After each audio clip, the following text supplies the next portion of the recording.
Science, the supernatural, biblical prophecy, global events that threaten to rattle the very foundation of human existence. Critical examinations of the most important issues facing today's modern world. Welcome to the Sharpening Report. And now, your host, Josh Peck. Hello and welcome to the Sharpening Report. I am your host, Josh Peck. Tonight we have a very special first-time guest with us, Richard Shaw, producer of Torah Codes, End to Darkness. You'll also know Richard from the popular Watchers series, produced alongside L.A. Marzulli.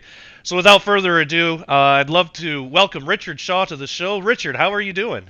I'm great. How are you doing, Josh? Fantastic. I've been looking forward to this interview ever since we set it up. No, it's great. It was great meeting you the other day, at Skywatch, and getting to see what you guys do. I really enjoyed that. Oh, good. Yeah, it was good to meet you face to face. I should mention for the audience that at the time of this recording, Richard is going to be featured in an upcoming episode of Skywatch TV, so make sure to check that out. And if you're watching this after it's been recorded for a year or so, then that was last year. But yeah. But yeah, it was great to meet you in person and talk with you. Turns out we have quite a bit in common, it's always cool to find that out. Sure. No, it was great. I'm looking forward to this. Yeah, me too. Well, we do have a tradition for all first-time guests here on the Sharpening Report, and the first question that I ask all new guests is for their testimony. Can you give us a rundown of your testimony, how you came to know Jesus, and how that led to what you do today? Well, sure. I mean, it's something that I'm. It's going to. I actually wrote a chapter in my book that I'm working on about it because. Oh, you're working on a book? I am, yeah. Oh, wow. I'm working on a book on the Messiah codes, but I wanted to give a little background on myself. Yeah. And because it was really strange, I was adopted. Oh, wow. And I was adopted into a Christian family. And I mean, nothing is by chance in this life. Yeah. And way later, in 2009, when I'm much later and all of that, I discovered I had a living relative in Central California, and she provided me with pictures of my biological parents who I'd never seen. And that happened after I had started the work on the Torah Code film. Wow. And realized that my biological father was Jewish and my mother was French. But my parents that I grew up with are the only parents I've ever known that provided all of my background and also my respect and love for Yeshua. And yet, when I'm working with the rabbis, I have to be careful about how deeply I go into that. Right. But it's something that is part of my life. It's not a religion. It's part of you. Mm-hmm. And it went way back. I mean, I had a time when I was 5, where I actually went forward in church and made that commitment. And I've never felt any differently throughout my entire life. And I've been working in trying to help various ministries out, as well as doing my own work, and also working for in secular television, which was really, for a while, was an eye opener to me. Oh yeah. I worked for Fox for a while in Atlanta, and some of my best friends that I got to know there were still friends to this day, and they had all these satellite dishes. We were pulling down feeds from all over the world. One of them was Fox, of course. Mm-hmm. And I would hear one of our producers, who was a good friend of mine, and she would be laughing in the other room hysterically. And I'd run into her edit suite and I go, What's going on? And she goes, and she had some Christian show up. And it was so goofy and so ridiculous that it was really weird to flip the tables and be on the secular television side of things and seeing how they look at what's going on in Christian TV. And some of it is really just, it's weird and strange. Right. And after that experience, I thought, I can't do what I've been doing, but in the past. I have to make a change. I have to do something that otherwise we're just talking to ourselves. We're just talking to other people who believe as we do, and that's good. There's nothing wrong with that. But I'm more interested in having people see that the Bible is not just a book of religion, but that it is an historical text that talks about actual things that happened. And the more we delve into that, there's a lot of things which most people today would infer as almost science fiction. But those are things that intrigue me the most. Yeah, same here. So, I mean, that's kind of what has caused my interest in this. And as far as the Torah codes, I've been working with the professors and rabbis now for 10 years. And that isn't really anything in Scripture other than it talks about in the book of Daniel that in the last days, shut up the words and seal the book until the time of the end. Many will be running to and fro, and knowledge shall be increased. Well, to me, that's kind of the Torah codes. So I don't see any of those things as being goofy. I don't think UFOs as being goofy. I think them as being a reality. I mean, millions of people all over the world have seen them. What do you do with all of that, So to me, all of these things are prophetic and have been talked about or seen thousands of years ago, and now it's happening again.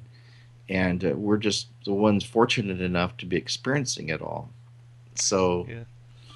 I hope that answers a little question. Yeah, definitely. Yeah, and I'm glad that there are ministries out there like what you and LA have done that actually address these issues, because a lot of the church doesn't. I grew up in a church that really didn't. Right. They all did. Yeah, exactly. And in fact, some Christians I've talked to, I had one guy who operates a post house in Burbank.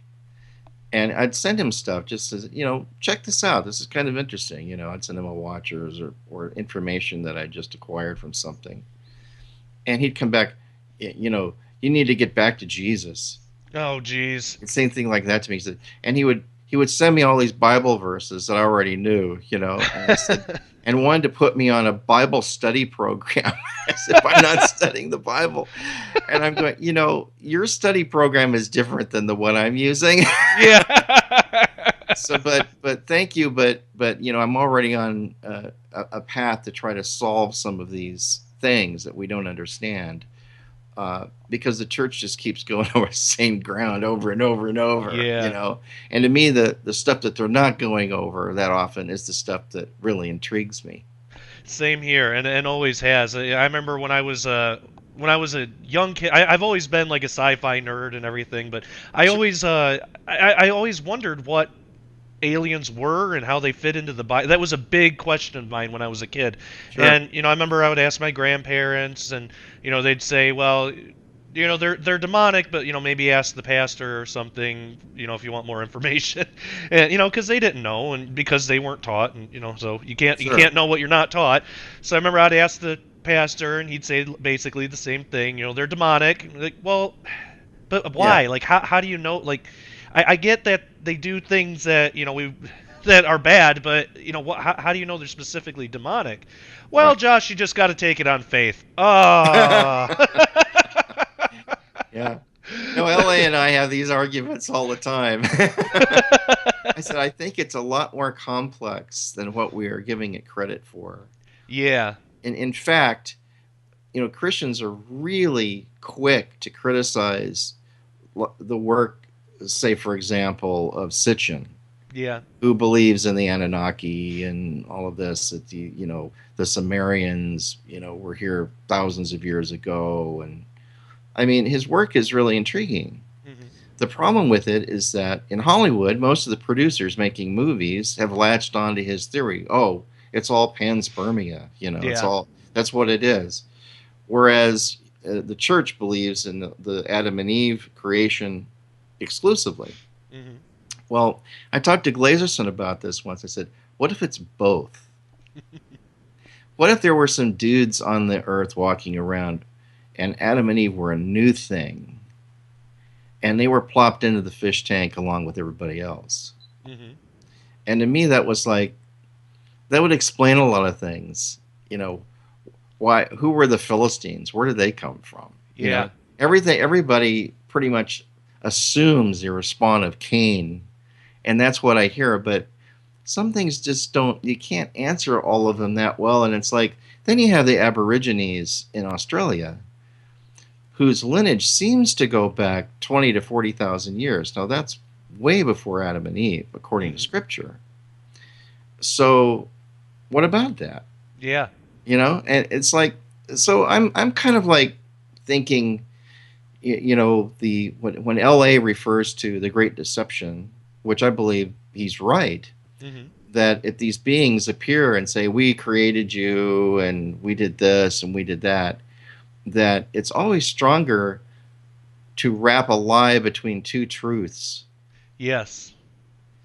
And it may be that some of the things they say are indeed true, and people just are swept away with the whole concept without really evaluating what it is they're telling us, and that there's both things going on, and that it's much more complicated than we had ever understood it to be. So that's why we have to understand what these ancient texts say, and not blow off concepts that we don't particularly agree with right off the bat. We need to examine them almost from a scientific level, Yeah. yet knowing that they're also intertwined with spiritual things, which makes it even more difficult to quantize as far as how do we evaluate that.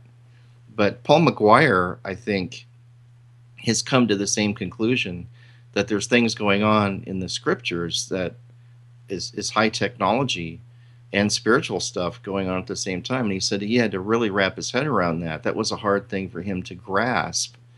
But we all kind of agree that's what the Bible's telling us about, which is great because I love that stuff. Yeah, me too. And I agree. In my research with for one of my books, Cherubim Chariots, I really wanted to get into the idea of ancient technology, and Chris Putnam actually gave me an interview for that book because he and I, think along the same lines as that. And it's a phenomenal topic, and the church just doesn't want to touch this stuff because Chris is a great guy, really smart. Yeah, I love him to death, and but yeah, he brought out some really interesting points and points that I agree with, and it's nice that there are actual Christians out there who can talk about this stuff without getting angry, and even when there are differences in opinions. And I know it was great when I came to see you guys the first night.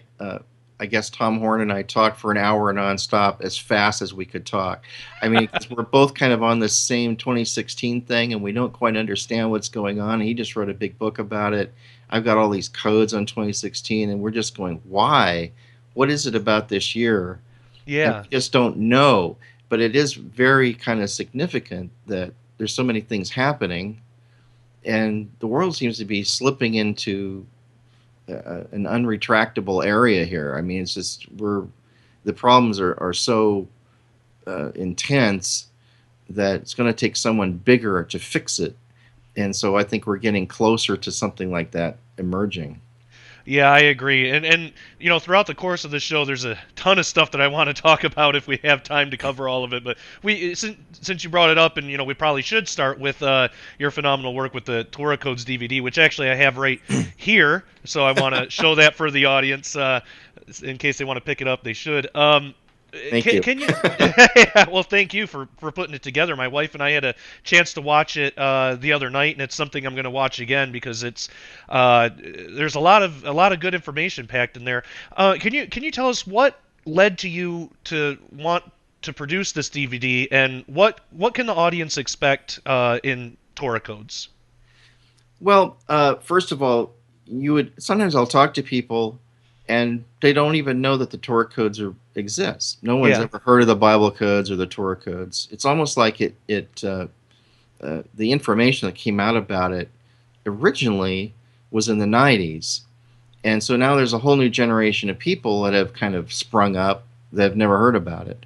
Mm-hmm. Where I first heard about it was in Michael Drosnin's book, The Bible Code, that he published in 1997. And I was so blown away with that book that I bought all of his books through, as he would release them. Finally, there was Bible Code 3 was the last one, which I don't think 3 is as good as 1. I think the first book, everyone should have that just for reference. Whether or not you agree with everything Drosnin says in it, everybody should have that in their library.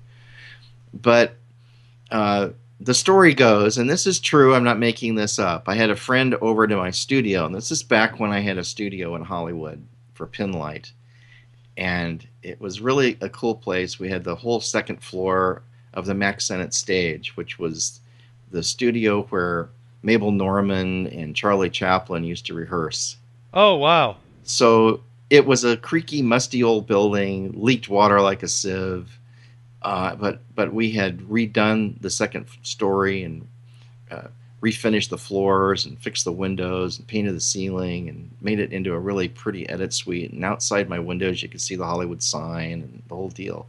So I felt like, man, here I am where it started 100 years ago. And my friend Lee came over and we got to talking about stuff. And we were working on a documentary together called The Words Project, where we had famous rappers that wanted to come in and rap the words of Christ. Oh, wow.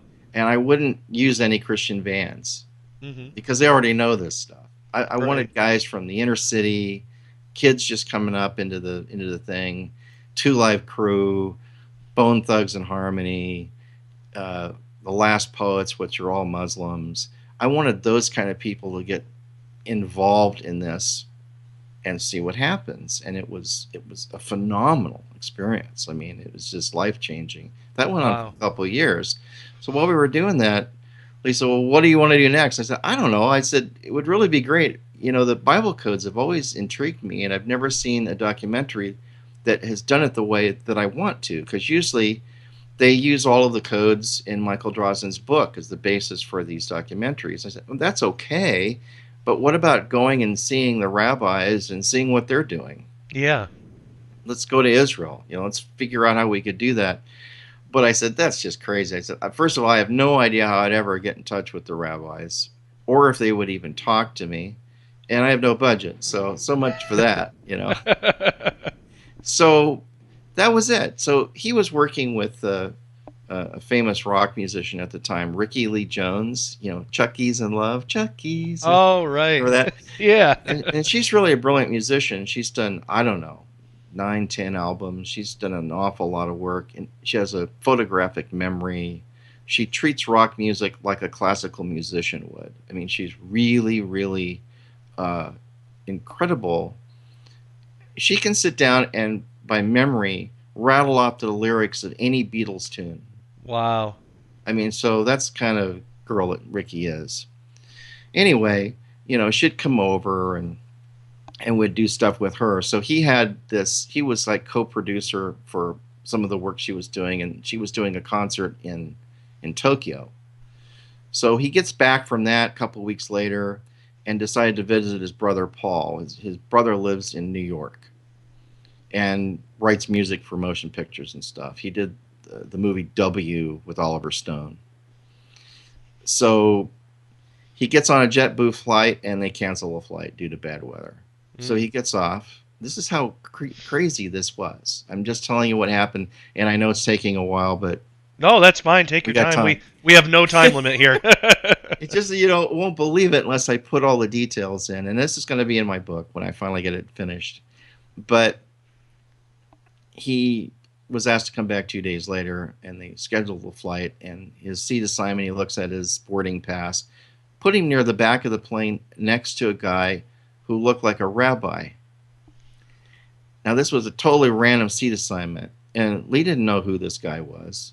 Come to find out, it was Professor Robert Herlick of City University in New York, the guy that worked with Professor Eliyahu Rips, Rabbi Glazerson, Art Levitt, Harold Gans, all of the world experts in the Torah codes, and he was writing software to help search the codes, and his expertise was in probability, a piece of the puzzle that they didn't have till Robert showed up. So Lee just told him, well, we were just talking about the codes the other day, and my friend Richard would like to do a film about it. So they land in LaGuardia, and Lee tossed Robert his cell phone, and I'm connected. Now, I did nothing to instigate this connection. I had nothing to do with it. I didn't ask for it. We just had a brief discussion, and bam, all of a sudden, Lee's sitting next to the only guy who is really at that level working in the entire U.S. Now, there's other code experts in the U.S., but Professor Haralick is probably the most respected of all of them. Wow. So he introduced me to the whole group. And so a few months later, I had a conversation with another man who was a broadcaster, and I said, "You guys are interested in the Bible codes, right?" And he said, "Yeah." Well, I said, "Well, I'm trying to fund a documentary, and would you be interested?" And he said, "Possibly." So I wrote Professor Haralick, and I said, "Have you guys found anything interesting in the codes that I could tell this broadcaster about to try to raise funds to do this film?" And he writes me back a one-liner. "Professor Rips and Rabbi Glazerson will be in Los Angeles tomorrow. Here's their cell phone number."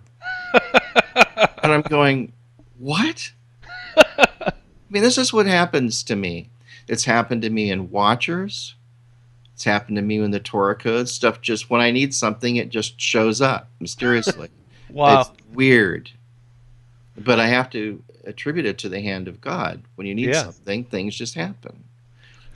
I've jokingly said to people, maybe if I just sat on my couch and just waited around, I wouldn't have to do anything. You know, it's like, oh, this is just coming. Oh, okay, thanks, Lord. I don't know, because sometimes I feel so stupid.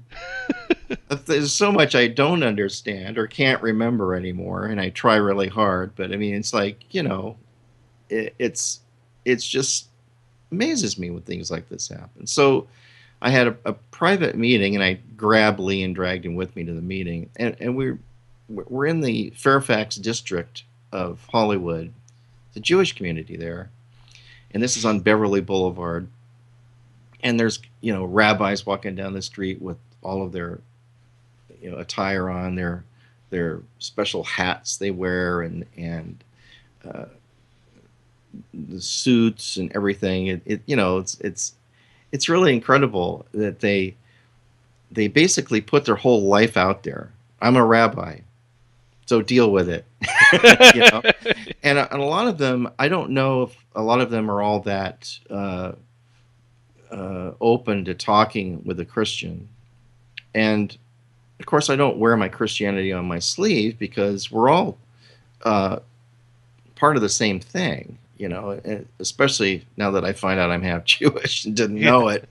Wow. But that whole thing was, the meeting went really extremely well. And that was my introduction to the Torah codes. So I kind of made a few promises to them, because they had been burned by Christian ministries who had taken their work and used it to promote their own ministries as if it's a Christian discovery and it's really a Jewish one. Yeah. I said, look, I'm not going to do that. And I said, while I would like to talk about Jesus, this is an Old Testament thing, and I can keep my conversations focused on the Torah, and I'm fine with that, because the Torah means a lot to me. It's like a real favorite part of the Bible for me anyway, because there's so much stuff in there.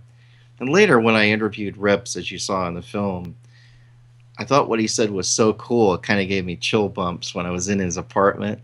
You know, so the Torah to him became a book of miracles. Yeah. And I thought about that, because you don't really think of miracles so much as events in the Torah. Well, there was the Great Flood, and there was this, there was that. But then when you think about the miracles that happened, the stuff that happened with Joseph, the things that happened with Lot during the Sodom and Gomorrah incident, Enoch suddenly disappearing, and he was not, for God took him. What about those things? Yeah. I mean, it's what makes the Torah really interesting. Those are the things about the Torah that really fascinate me. And then when you get into the wilderness stuff, there's some weird stuff going on there. I mean, some believe there's this book that I just bought.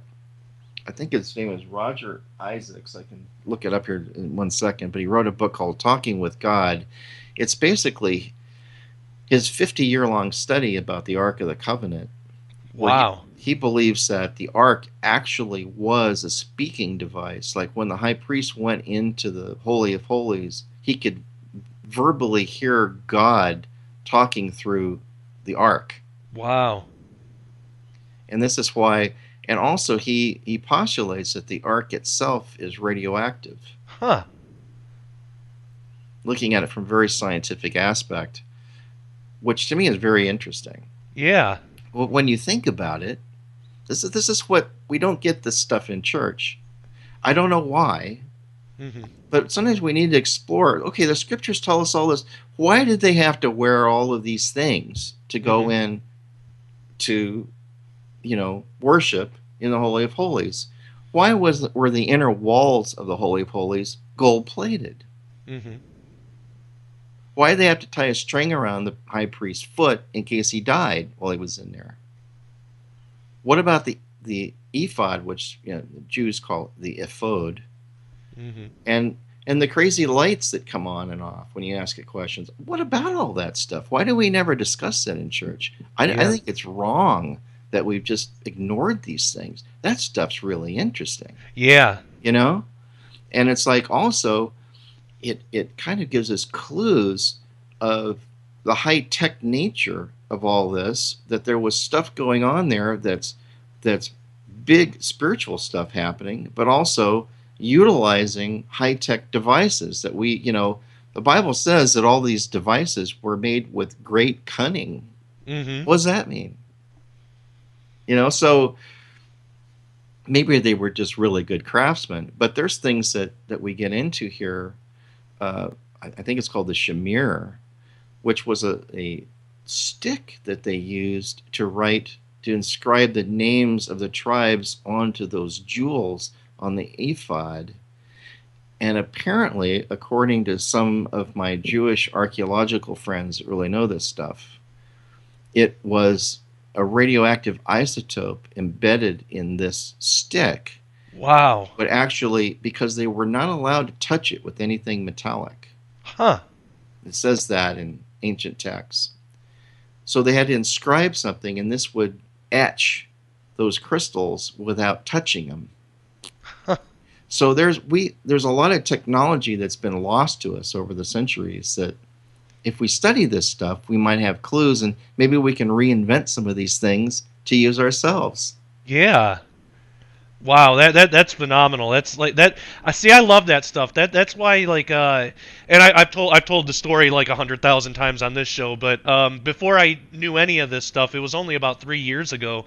I just happened to be watching a TV show that L.A. Marzulli was on, and he answered the question that I had about aliens since I was a kid, and my whole adult life up to that point, and yeah, and just these past 3 years have been so mind-blowing because of stuff like that. And LA is the best in that area. He's really great. Yeah, and when I got the Watchers, I think he only had a couple out at the time, but I bought whatever he had out, and I was just blown away by the information, but also the quality of the product. It looked like an actual something you would see on TV, like an actual DVD. Yeah.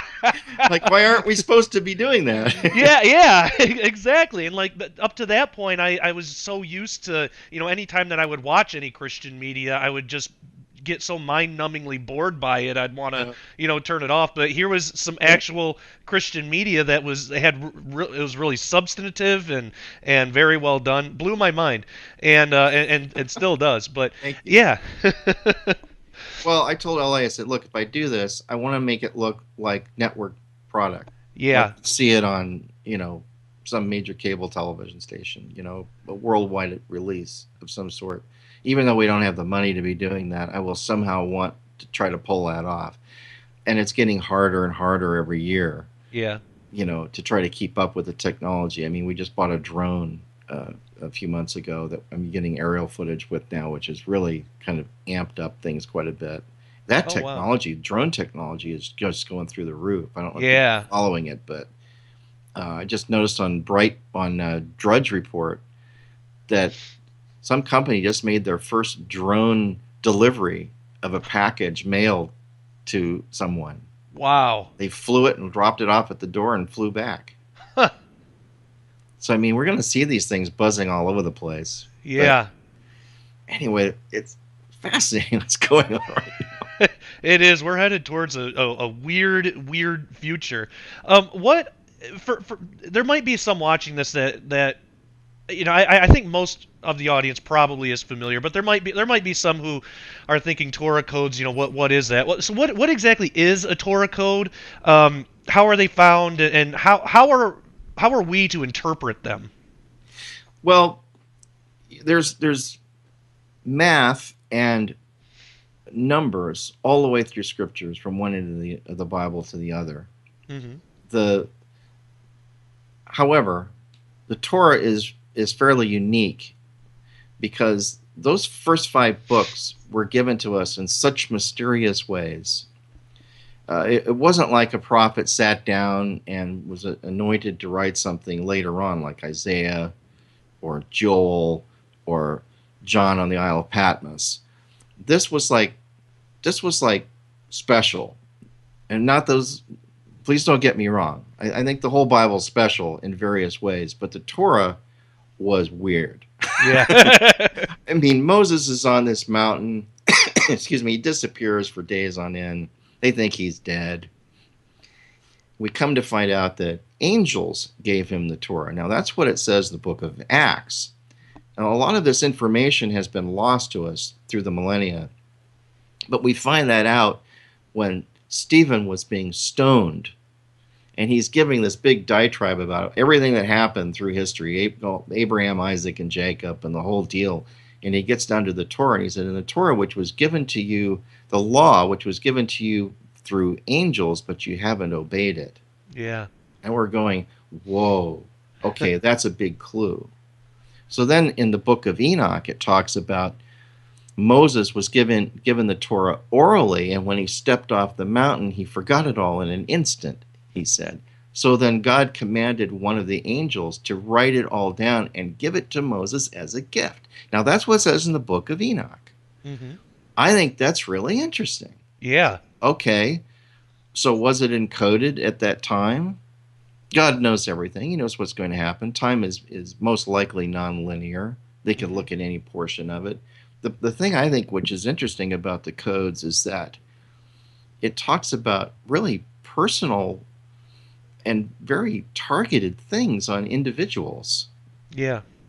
I mean, I can't explain that.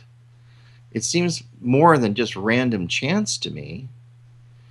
Yeah, and the rabbis will come up with stuff about me. They decided to look up Richard Shaw a while back. Gleason was going, he found this phrase that says the code will be distributed in 5775. Well, that's when we released the film. It was just last year.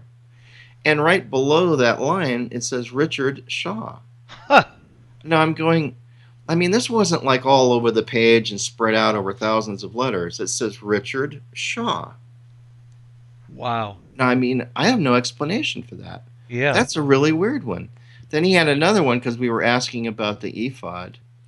Is the Ephod in the Torah codes? And it came up like constantly. We found like lines where it said Ephod, Ephod, Ephod, Ephod in a row. And we didn't know why that was. So he kept putting things into the same table to see if they might appear along with the Ephod. And it says Torah codes, Ephod.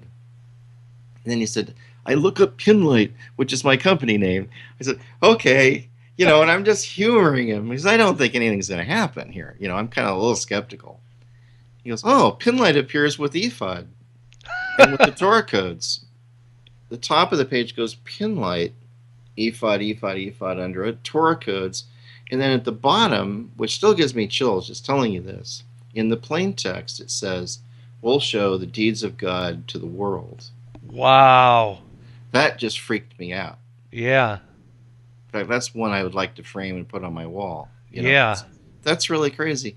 And I don't know what that means. I don't know if we should take it literally or if it's just really cool or if it's a word of encouragement from the Lord. I don't know what it is, but that's pretty neat.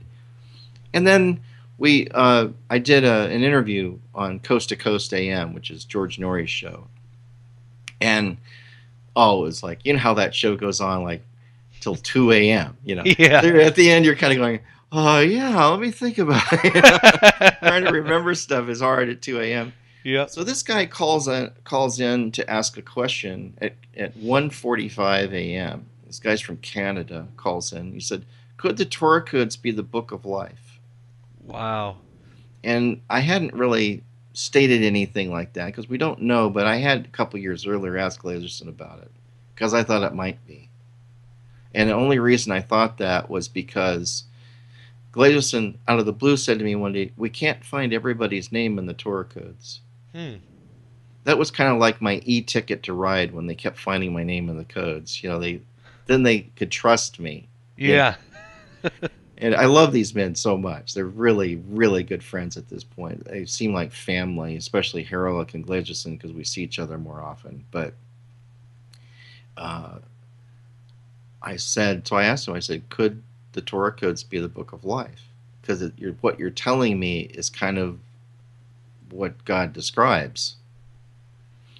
And he said it could be. We just don't know. Wow. And wouldn't it be ironic and very much in keeping with kind of how God always has that twinkle in his eye to try to like fool us? That we're carrying it around with us, and reading it for years, and we don't realize what this book is. Wow, yeah. So that's kind of an interesting thought anyway. Yeah. Man, that's phenomenal. Hey, if you ever run out of things to look for, you can always see if I'm in there. I'd be interested to know. everybody wants. Well, anyway, what I was saying about George Norrie, and just the personal nature of these codes that come up, and then I'll tell you how the codes are discovered if you want. Yeah, know that. I don't have to go into the minutia of it, but the that'd be great aspect. Anyway, for George, it said. And George, if you haven't listened to Coast AM, it's the most listened to, it's the most popular late night talk show in America. Mm-hmm. He has 3-4 million listeners every night.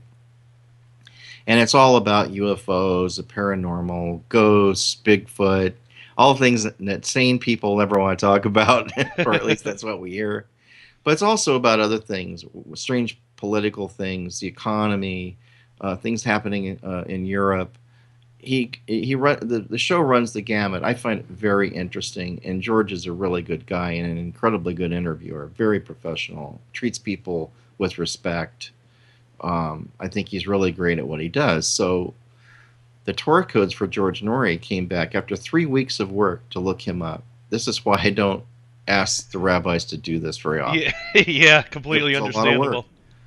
The one of my favorite ones was found by Professor Rips, and it said George Norrie, radio broadcaster, but then in a whole sentence, which is typical of Rips's work, he finds things using the same ELS skip in an unbroken sentence. It says, loves the paranormal, but clear cut.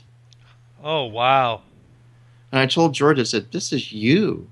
I mean, this is your personality exactly. Yeah. I mean, it was kind of astonishing. And then Professor Haralick found one with the same George Norrie radio broadcaster. It might have also said in the USA. It's up on my website if anybody wants to see any of these. But what was interesting is the passage of scripture that was where Joshua was telling Israel to conquer the cities of the Nephilim. Oh, wow. That's where all of his stuff came up. Well, that makes sense with the alien connection to the Nephilim and his show and everything. Wow. That was pretty stunning. So, there are some times where the chance of this happening seems so remote. But getting back to your question, what are the Torah codes? Yeah.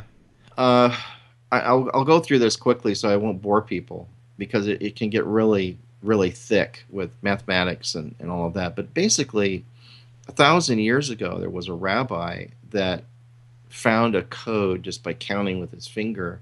It led him to understanding the orbits of the moon. Oh, wow. And for centuries, Israel had the most accurate moon orbit data, which they needed for planting crops and all that. That was what until the 60s wasn't improved upon until NASA used computers on it. Huh. Now, later, In the 1700s, there was a famous mathematician rabbi by the name of the Vilna Gaon who believed that the Torah was the blueprint of creation. Oh. And gave a lot of credit to it. And he also made some really incredible predictions, like the Strait of Bosphorus, which is in Turkey, that before Messiah would come, that Russian ships would be seen traversing that strait. Well, that just happened just months ago. Oh, wow. Very interesting. And if you've seen the UFO video analysis that I did of the Kumburgos UFO, Yeah. what's interesting is that Kumburgos in Turkey is only a few miles from the Bosphorus Strait. Wow. It's just off to the right. If you sail down into the Sea of Marmara, Kumburgos is just a few miles to the right. I mean, you could just do it in a few minutes. Huh. So that area, that area may have some kind of a opening or a portal, or I don't know what you'd call it. And I know this isn't sci-fi, but this is really happening. Yeah. But anyway, back to the codes themselves.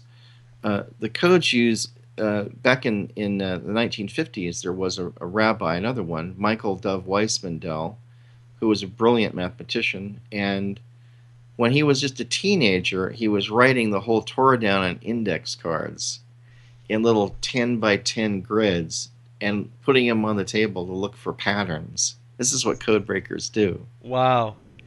Back in the time of the Cold War, they used to, guys at the NSA would, on tractor feed paper, print out all of these communiques from Russia and lay them down their hallways and just walk down the hallways looking for patterns.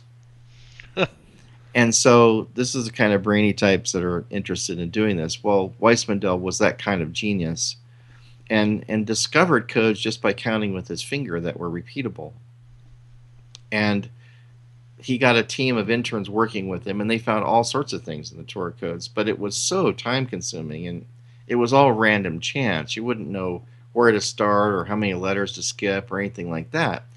So there wasn't computers back then available, and that didn't happen until the 70s when the Apple II computer came out, and Professor Rips got a hold of Weissmandel's book and found it very interesting through another rabbi that gave it to him, and decided to get a couple of his friends who were programmers to write some software to see if they could search the codes. Now, this was back when computers didn't have Hebrew fonts or anything like that, so it didn't dawn on me that that was the case. So he told me what computer he was using, and I'm going, wow, that computer probably didn't have hardly any RAM, and you wouldn't have a Hebrew font in those days. It would just be, very simple. So I said, so how did you do that? And he said, oh, we just converted all of the Torah text into numbers and just fed the computer numbers. Oh, wow. And my head is like aching just thinking about that. I said, that seems really complicated. He goes, oh, no, it's quite easy, actually. He said, I said, easy for you, not for me. That's how they found the original Torah codes. And when I said, what was the first code that you found on the computer using the skip code that Weissmandel had discovered, ELS, equidistant letter sequencing, which is like you skip every so many letters and then you get another letter. But this allowed you to put a word in and look for that word and see if it existed in the Torah, which had never been done. So I said, so what did you find that you felt was more than random chance? And he whipped out his little IBM laptop and said, I still have this. And he opened it up, and it was the Vilna Gaon, which is kind of like a Jewish rabbi's hero, because the villain was so smart. Uh-huh. And embodies the whole idea that the Torah was more than what we, or even Christians, give it credit for. And he found the name Vilna Gaon, his birth and death, where he lived, all these things in one line of text. Wow. Just expanding. Now, I said, that's really incredible. Because he thought he was going crazy, actually. Yeah. I'm making this up. I'm just trying to make something happen. But he's not crazy. He's really, really smart. So now, at the end of the 80s, early 90s, we have another guy that worked on it by the name of Dr. Alex Rotenberg, a graduate of the Moscow University of Moscow, decided that maybe we should have a graphic representation of what's going on. And he was the guy that came up with the beautiful kind of crossword puzzle look that we have today. That really hasn't changed much in decades, except now they realize they've got to update the software massively or it won't run on Windows 10 or Macintosh. So they need money. And if anybody wants to contribute, I have a source in New York where you can send it. I'm not making any money off of that, but I'd like to see them have the funds that they need to do this. Yeah. Because the research needs to continue on a modern computer. Yeah, so if people are interested in donating, do they just contact you, or is there a website or something they can go to? Well, actually, it's Rabbi Glezerson's son named Craig has a nonprofit organization. And one thing I haven't mentioned and really need to is that all of the proceeds from the Torah Code film, I always give the rabbis 10%, like a tithe. I agreed to that early on, and I've always done that, to go into their research. And I know Dr. Rotenberg has been using it because he's already trying to write some software, but what Professor Haralick would like to do is get a team working on it at City University in New York, guys that are really, really good at the computer. See, what most people don't know is Professor Haralick is an incredibly brilliant guy when it comes to computers. His whole title there is Distinguished Professor of Computer Science. Oh, wow. He was the guy that worked on image compression back before we had JPEG, the Joint Photographic Experts Group that everybody uses. He helped develop that when it was basically a top secret project. When satellites were transmitting images from space, it was Haralick's work that was able to compress those images so we could even see them. Wow. Later on, it ended up into the corporations and the public was able to finally get that technology, which is we use it constantly, all the time. So Haralick was one of the original inventors of image compression. I mean, it's really incredible. Yeah.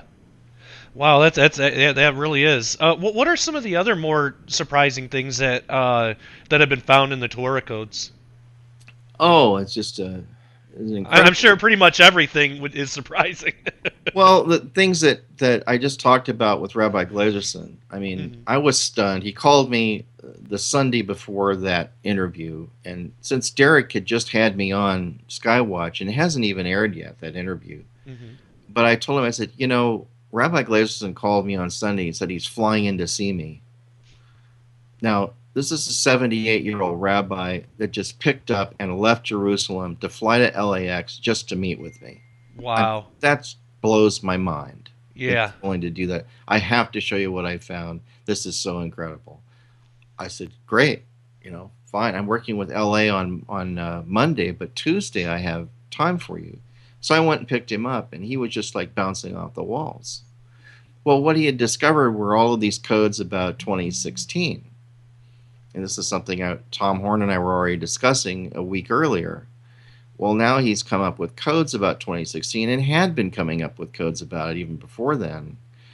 But what was interesting about it is that the ELS, skip, of the key words that he was finding in these tables was 5,776 characters wide.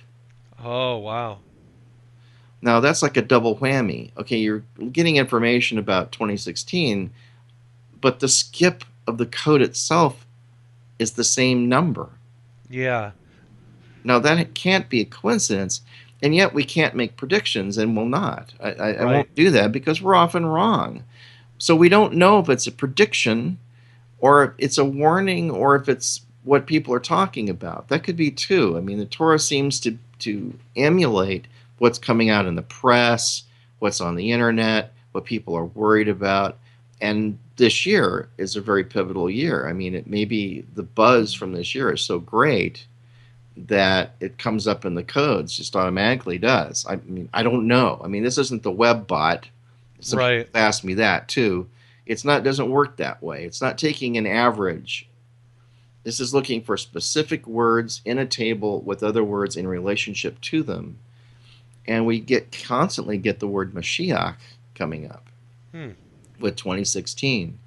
And there's another form of codes too, which I haven't been able to talk on, and that is called gematria. And that is basically, for centuries, all of the Hebrew letters have been assigned a number. Mm-hmm. Now, this is different than what I was saying Professor Rips did. This is a different kind of thing. But even in Revelation, when it talks about the Antichrist, and the man had a name, and it was the number of a man. And so we have to go, okay, was this his name that was encoded as a number? You know, the whole 666 thing and all of that. And some people say, well, Nero had the number 666 attached to his name. So some people think that it was actually Nero of Rome in those days. So it's kind of confusing. But there are codes about names and all of that. In fact, if you guys have a chance to do this, you know what the Fibonacci circle is, the Fibonacci spiral. Yeah. Professor Herlick had done some codes about that, but back in 98 or 99, there was a movie done called Pi, and it was about this kid who was really brilliant. It's a black and white movie. It's really well done, actually. And he was a genius guy when it came to mathematics. And if you look up Fibonacci on YouTube, you'll find this movie, this little 3-minute clip of it, where he's sitting down in a bar having something to, just a snack, and this rabbi comes in. That's kind of like a chain smoker. He goes, "Oh, did you know that the Torah is full of numbers?" And so this rabbi starts rattling off this information, like, man, woman, child. I mean, and all these numbers add up. I mean, they constantly work. It's like weird, And he does this like in a minute, so it's not boring. He just whips out this stuff. They're just drawing on a newspaper, and then the rabbi mentions some of these numbers, and the kid who's so smart goes, "Oh, that's the Fibonacci circle." Wow. So what are you talking about? And he explained, and of course he talked about the golden spiral, and all of that. And then the clip in the movie kind of devolves into where he's pouring cream into his coffee, and it goes into a spiral. Oh, wow. Now the guy's blowing smoke from a cigarette, and it curls, and then you get this chill bumps, like, wow, the Torah is inclusive of just the physical nature of reality. That's just really, then it gets really deep, and he couldn't take it. He slammed the book and ran out the door. It was like too much for him. Wow. So it's a really powerful segment. That's amazing. Yeah, I haven't seen that, but I've seen it on Netflix and stuff, but I haven't actually watched it yet. But yeah, it's up on YouTube. Yeah, I'll have to check that out. I know Mark Flynn, twin brother of the late David Flynn. Mark Flynn, in his book Forbidden Secrets of the Labyrinth, did a lot of work on the Fibonacci sequence and the golden mean and all that stuff. It's fascinating stuff. With some of this, didn't he discover like some gematria too, like something really interesting as far as distances? Like, we know that Israel became a nation in 1948.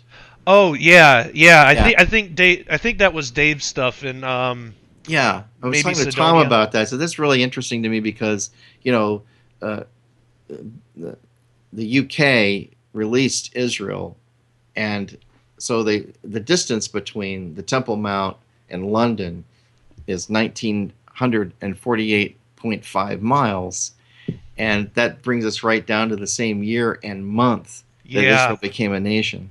I mean, that's pretty weird stuff. Yeah, it is.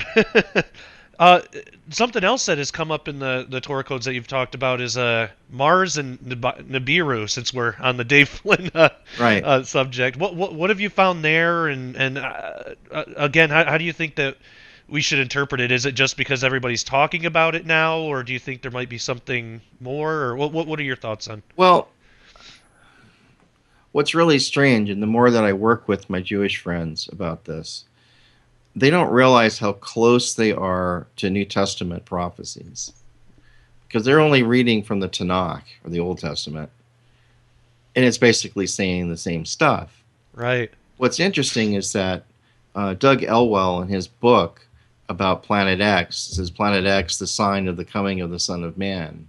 I tend to agree with Doug's hypothesis that there's going to be some kind of physical sign in the heavens. Now, some Christians believe it's going to be a cross that lights up or something. I don't think so. I think it'll be something. Otherwise, why would the world mourn Yeah. at the sign of this coming of the Son of Man? Now, this is the sign of the coming, not the Son of Man. Mm-hmm. Something that seems to happen almost at the same time, or maybe within a few days. I don't know. We aren't given that many clues.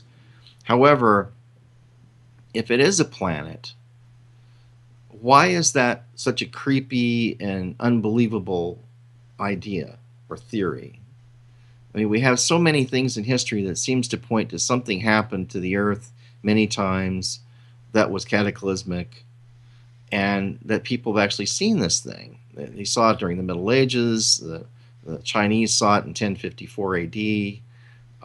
And it doesn't come as close every time. So the Earth isn't whacked or, thrown from its axis or anything like that. But this time, I think it may, according to so many scriptures in the book of Isaiah and also in Revelation and in Malachi, there's so much evidence that there's going to be some major sign in the sky that's going to really cause problems. So I guess what I'm trying to get at here, without getting too verbose, is that the Christians are just starting to come around to the idea that, well, maybe the sign of the coming of the Son of Man could be Planet X. Maybe that's what it is. I don't think there's anything wrong with discussing that. Could that be? But now we're finding, like, in ancient Jewish mystical texts, they believe the same thing. And it's very matter of fact with them. They believe this stuff deeply. Like, well, the texts tell us that the Midrash says that, at the end of days, that new stars and planets will be discovered. Wow. Some of them say, well, yeah, there'll be this planet. We'll see it in the sky for 7 months. It will have 7 orbiting satellites, moons or asteroids or whatever. Huh. Now, some people recently have said that this is more than just a planet. It's almost like another small solar system passing through our solar system. Wow. Other things that are orbiting this star. So we've done Nibiru tables for years, and there's a lot of them. One of them, which I really liked, at the bottom left, it says, "In the end of days." And that came up in the plain text under all the Nibiru codes. Now, the thing is, we don't know, and Professor Rips is loath to use the codes for predictions. Yeah. Now, he's written a white paper about it and posted it on the internet that the codes are not supposed to be used for that. So I'm very much in agreement with him. It's because we just don't understand how to use them. And yet, sometimes they actually do make predictions. We don't know why this is. A great example is Michael Drosnin's table on the cover of his first book. It says, Yitzhak Rabin, assassin will assassinate. Well, later on, we went back, and if you look in that same table, the name of the assassin was actually encoded and not realized at the time because no one knew what to put in. Wow. So all that was true. Glazersen's table that he did on February 9th about the re-election of Benjamin Netanyahu was in the Torah codes. Everything exactly. He just put in the information. Okay, if he's going to be elected, it'll be on this date. He puts the date in. He puts Benjamin Netanyahu's name. It all comes up. Bibi Netanyahu will be elected March 17th. It was all there. So Glazersen told me about that table on February 9th. And indeed, Netanyahu was reelected on March 17th, exactly what it says in the table. Wow. There's another one that's in the Torah Codes film about a proposed terror attack on Tel Aviv. And several of the experts got together and worked on that because they kept coming up with terror, mega terror, it said. And they all became concerned because it kept coming up. They didn't know why that was, so they did a more in-depth table, and indeed this table predicted an attack that was foiled, which ended up being foiled by the police. The police caught them before they could blow up this gasoline tanker truck in Tel Aviv, and the whole thing's in the table. So there again, it was a prediction that actually happened. And another really famous one is one that Professor Rips did that said this was back during the Gulf War when Saddam Hussein was firing Scud missiles into Israel. Remember that? Mm-hmm. And he found a table that said fire on the 3rd of Shvat. And that's when the first Scud missile hit in Israel. Wow.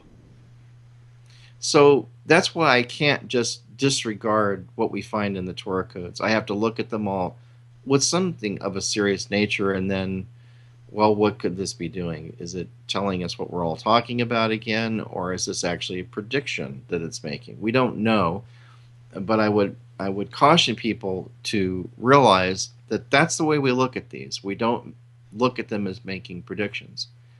But Rabbi Glazer said, told me, he said, through the centuries, famous rabbis have made predictions on the coming of Mashiach. I mean, the Vilna Gaon had, and others had. And I don't know if Kaduri, the famous rabbi that just passed away, was over 100 years old, the one that apparently had a visitation by Yeshua. Oh, yeah. For him. That wouldn't surprise me at all that actually happened, especially because in Watchers 9 we interviewed a guy from Iran that related a similar story of an Iranian way out in the sticks in Iran, where he's just, he doesn't even have access to electricity, I don't think. He had like propane tanks so he could cook his food, and this glowing being appears to him and says, "Sit down, I want you to write this down." And he quotes them the book of John. Wow. And I've heard about these things happening, and I believe them, because why would they make something that detailed? Yeah. I suppose that they could be scamming the whole thing, but knowing these people, their hearts are pure enough where I don't think they're making it up. I think it's really happening. Yeah, I agree. Have there been, in any of the Nibiru tables, have there been any like dates or anything like that associated with those? Yeah, there have been. I mean, some have said 2012, some have said 2013. Most recently, it was 2016. Now, that could be because there was a lot of talk about Nibiru in those days. Yeah. Everybody thought 2012 was the end of the world. And I asked Glazerson of that because they found a bunch of tables that said 2012 end of the world. Return of the Son of David, it said in one of them. But now we think 2012 was like the start of something, that it was like a prophetic year where things kind of go down the toilet after that. And that seems to be what's happened. Yeah. When you look at it, Glazerson found another table which I thought was really interesting, perhaps more interesting. It says, "Change in the World, December 22nd, 2012. Huh. And it was all in a sentence, "Change in the world," with the same ELS skip. I think that's an important one. Yeah. Yeah, it sounds like it. The idea of Torah codes has made some people nervous, sometimes saying that it's comparable to fortune telling and we shouldn't be looking into those things, and Sure. Stuff like that. How do you respond to that type of thing? Well, we're not using it in that respect. We're not using it to predict the future. We're just showing what we found. Yeah. And this isn't a cult. This isn't like the Church of Torah Codes or anything like that. You won't have some guy, in some garb coming up, "Oh, I'm the master of the Torah Codes." This is basically the discovery of some really brainy mathematicians and rabbis. Yeah. That believe they've discovered something. And to me, this seems to be fulfilling a prophecy in Daniel: "Shut up the words and seal the book until the time of the end." And I've said this a million times, that how do you seal a book everybody's reading? Right. How do you seal that up? Well, now we know. You encrypt it. Mm-hmm. So we do that with our emails. I mean, these things are commonplace in our age. We understand what data encryption is all about. You don't want someone to read something, you encrypt it. Mm-hmm. So even the NSA can't read it. Well, this is what probably has happened over time with the Torah. It's been encrypted. So we're the only generation that has been able to do anything about it. And why is that? Because it's the right time. We're just at that point in history where we need that information now. At least this is the theory I have. I may be wrong. I'm first to admit it if I am, but I think there's something to it. And the fact that we have computers strong enough, powerful enough, fast enough to look up this information and get more information out of it, I think is kind of like time stamping the data to our age. We're kind of lucky to be able to do this. That's why the film is called End to Darkness. It's like the end of not knowing. We can now find the light of this extra information and really ask it questions. That's why we've thought, well, could the Torah codes be the modern Ephod? Yeah, that's something else I wanted to ask too. Like Yeah. what that connect, and I think that might actually help some people who might be nervous about this to, maybe relax a little about it, because in a sense, I mean, when we look at what the ephod was and the role that it played, it's kind of the same. So I'll let you get into all that, but yeah, that's a really really good point. Well, we don't have the ephod anymore. I mean, it probably still exists somewhere in some cave in Qumran, but we don't know where it is. So we've got the Torah codes, and everybody has computers now. Mm-hmm. So, and I don't want to compare it to the ephod because that was a special device that was mandated for Israel had to construct, and how they did it is a secret. We don't know. Mm-hmm. But the Torah codes may be our way of asking questions. I guess a lot of people probably don't know about the Uman and Thuman. I didn't until just a few years ago. Yeah, I didn't until I heard it from your research. Yeah, I mean, it was like, and I learned it from L.A. Marzulli. I said, "What are you talking about, L.A.? I've never heard of that in my life before." And I've read all these texts. He said, "Oh, it was like these lights that would come on. The high priest would ask the ephod a question, and it would light up and give him an answer." I said, "Oh, come on, really?" But it's in the scripture. Yeah. Now, we don't know exactly what it did, so I went into it a little deeper in that interview that you saw, that thing that I did for Prophecy in the News a couple years ago that's up on YouTube. But basically, it's angelic technologies. It's something that's really high tech, that these stones would either glow, and then the high priest could by the names that were engraved on the stones kind of know what he's supposed to do. He could ask it questions, and it would actually light up and answer him. That's pretty wild. Yeah. So if that's the case, then we're asking the Torah questions again, but we're doing it through really fast and powerful computers now. And when I say fast and powerful, I'm also referring to what Professor Haralick has at his disposal. He has a cray he can use. Oh, wow. With many, many cores. This is how they do the Monte Carlo experiment, where they can put a million other texts in and get a p-value or probability value if the table is significant or not. Mm-hmm. And he can run it through that computer they have at the university for an answer. Yeah, I thought we haven't had.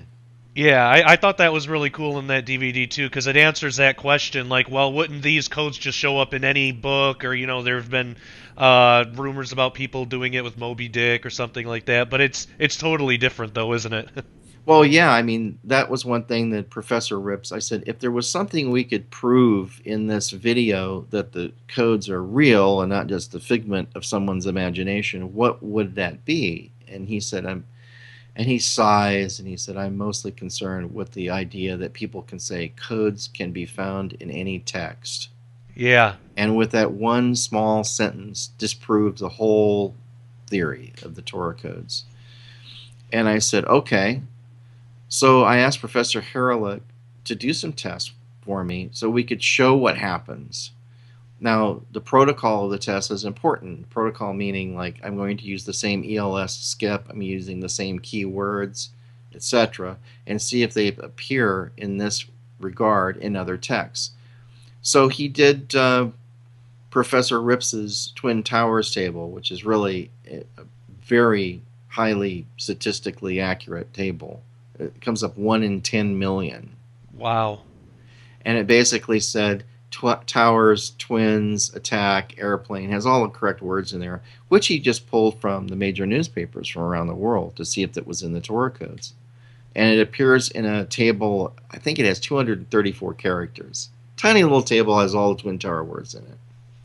And once Professor Rips printed out the entire book of numbers and lifts it up and shows there's like a little word over here and over there, but all of these words ended up in chapter 20 of the book of Numbers.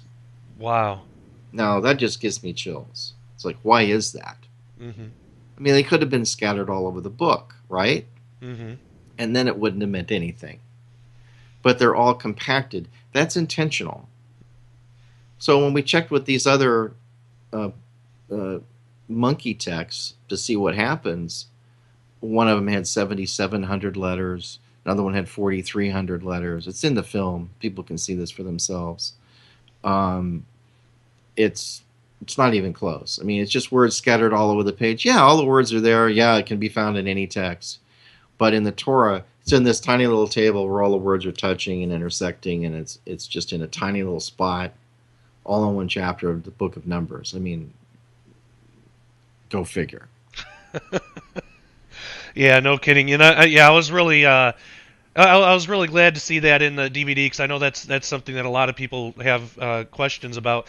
No one's ever done that in a documentary before either. Yeah, that's true. Yeah, that's a really important thing to bring up for people.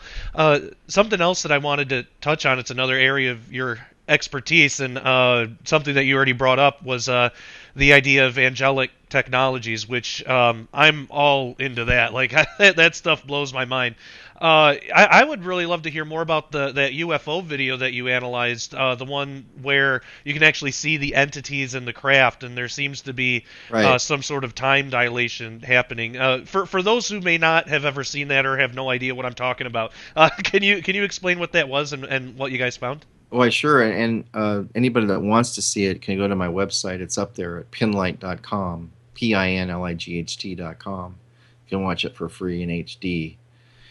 And you need to watch it in HD on your computer because it's fuzzy and you have to really look at it and analyze it. But it's definitely there. I mean, I've watched it hundreds of times, and it creeps me out to some extent. Yeah. Essentially, in a nutshell, here it is. There was this UFO that appeared over the Sea of Marmara in Turkey, near a city called Kumburgaz, which is a little coastal town. And it was filmed for the first time in 2007. People saw it. Now, this looked like something out of War of the Worlds. It almost looked like a silver-winged kind of thing. It doesn't have the laser on top or anything like that, but it was kind of a boomerang-shaped craft. Actually kind of cool looking. It looks like an airplane wing. It looks like it's aluminum or something. I'm sure it's not, but anyway, this thing, and you go, well, how could you see it? Because the moon was out and reflecting that light off of it. So then it came back around the same time of the year in 2008. They were out there filming it again. And every time this happens, there's people gather on the beach to look at it. Now, it hangs over the water or maybe a mile or so away from the beach. So it takes a telephoto lens. So the third time, Roger Lear, my beloved friend who passed away in about this time in 2014, I still dearly miss Roger. He was a very close friend of mine, brilliant scientist. He was a foot doctor, but this stuff intrigued him. One may think that Roger may have also had a close encounter of his own. I believe he did. Oh, wow. Which we really didn't talk about while he was alive, because he didn't want people their opinion to be tainted by any of that information. But I think that he might have actually had a close encounter. But he was there in the 2009 sighting of the Kumburgaz UFO, and he knew the videographer, and the guy had, which was kind of like the equipment he was using for all the people who are camera buffs. You remember, like, there was a Canon GL2, which was a DV camcorder in those days. This was 2009, so it wasn't HD yet. But it was a high-quality camera. And he had a Sony 200 millimeter extender screwed onto the Canon zoom lens. So this is why when he zoomed out, you'd get some mortising and vignetting around, it looked like you were looking through a porthole or something. That's why. So look, it wasn't the optimum thing. They didn't have any money to work with. They couldn't get, a 5,000 millimeter lens, big old Canon lens or something that cost 12 grand. They didn't have that, so they did the best they could. So what ended up happening was they zoomed into this craft, and the first thing you'll notice is that there looks like two alien grays are like sitting in the window. I mean, they have eyes and the whole deal.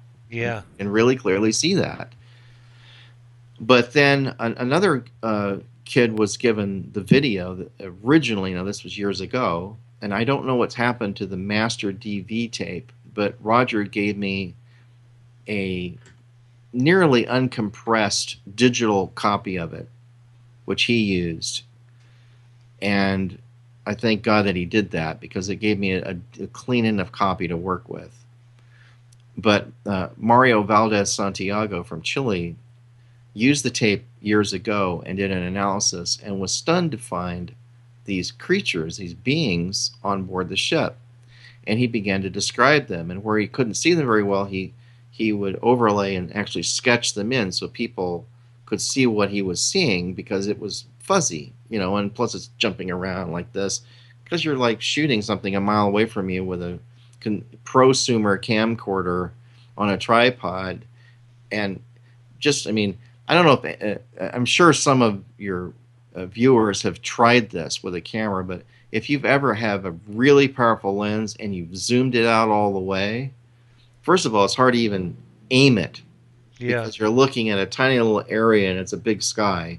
When you finally get that in, just your heart beating makes the frame jump up and down. You can't even touch it once you.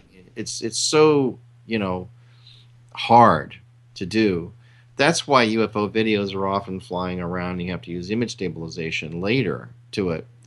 But in this case, I even tried using image stabilization, and there wasn't a consistent enough light source for Adobe After Effects to lock onto it. So I had to manually stabilize it a frame at a time. Oh, wow. That must have been a lot of work. It took me all day. Yeah.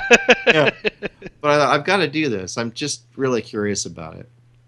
So when I went in and changed with the curves filter up the luminance, I could see a third alien that I couldn't see earlier. It was just like Mario had discovered. And I was amazed that it was even in this digitized copy and not the actual tape. And the third alien looked, I guess you would consider him like an insectoid-like creature. He had triangular shaped eyes, which I could clearly see in the video. I mean, there's a couple times where he is turning his head, and you can see the reflection in his eyes, like there's a specular reflection coming from the moon reflecting off of his eyes. You have to look carefully, and people have to be patient with this video, because considering the way it was shot and filmed, it's not perfect. Mm-hmm. But what Mario had said intrigued me, because he said all of these beings seem to be moving several times their normal speed. Yeah. And I went to dinner with Roger one night. It was really late at night, and we were walking through the parking lot. I said, Roger, I think I know why the creatures were moving so fast on the Kumburgash UFO. And I explained to him, I said, this is my theory. It is because the photographer was sitting with his rig on the beach, and this thing was hovering over the Sea of Marmara. And we know, because of various things we've heard about the kind of flying technology they have, that when you're levitating, you're warping time and space. It's like a gravitational thing, and time and gravity apparently are connected. Mm-hmm. And so to them, they're not moving any faster than they are normally, like we are normally. But to us, we're looking at their reality from a fixed position. Yeah, if they were looking at us, we would probably look like we were moving really slow. Exactly. Hmm. And so that's how they seem to be able to fly at 5,000 miles an hour and all of that. And they're really Yeah. not. It's because they're in a different gravitational field. And I mean, this gets into interdimensionality and all of these things. This is why people think they're demons.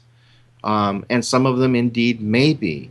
The problem that we have with the whole Christian vernacular about these things is that it's accurate when you're referring to it in a biblical sense, but it's inaccurate today, knowing what we know. We would call them aliens. Hmm. Okay? That's what the movies have taught us to say they were, but we know what that means now. We know what aliens look like from the movies, right? Or at least we think we do. Right. And enough people have talked about alien graves that we know what that is too. The big-eyed, little 3.5-foot tall aliens. And then we have people who have actually had these beings appear in their bedrooms and abduct them. Now, this has happened to Air Force colonels, to astronauts that have seen things that they can't really talk about. I mean, the list just goes on and on and on. There's been hundreds of thousands of people who've experienced this now. Hmm. So it's like, I thought one really interesting thing in the Independence Day film that came out, a few years ago, which is a really fun film, but you remember the guy who was always like drunk all the time because he'd had this experience. He's flying a crop duster and all of that. Yeah. And he gets in and he's having a drink and they're all harassing him. Oh, they abused him sexually, Yeah. But what we find is that that's indeed what happens when people are abducted. We've heard this many, many times. Yeah. And all of these strange missing time components. Well, missing time is probably because they're in this ship where they've got this interdimensionality gravitational thing operating, for lack of better scientific terms for it. And so time has sped ahead, and now they're back, and they have this missing time. To them, they didn't have any missing time, right? Right. So this gets into a whole lot of other areas. If we can just strip off all of the baloney about UFOs and all of the fake YouTube videos and all of that, and we look at the core science of it, I think one of the guys who was lauded more than anybody about his reporting of UFOs was Robert Lazar back in the late 80s. Yeah. Who's really an interesting character and who I've always believed is telling us the truth. Yeah, me too. I've always believed it, even though there are those that don't believe him. The older he gets, and I actually saw him a year ago in Arizona doing a lecture for the International UFO Congress, for which I should watchers 8 to the people there. Oh, wow. And he said more things and gave more proof, and I totally believe him.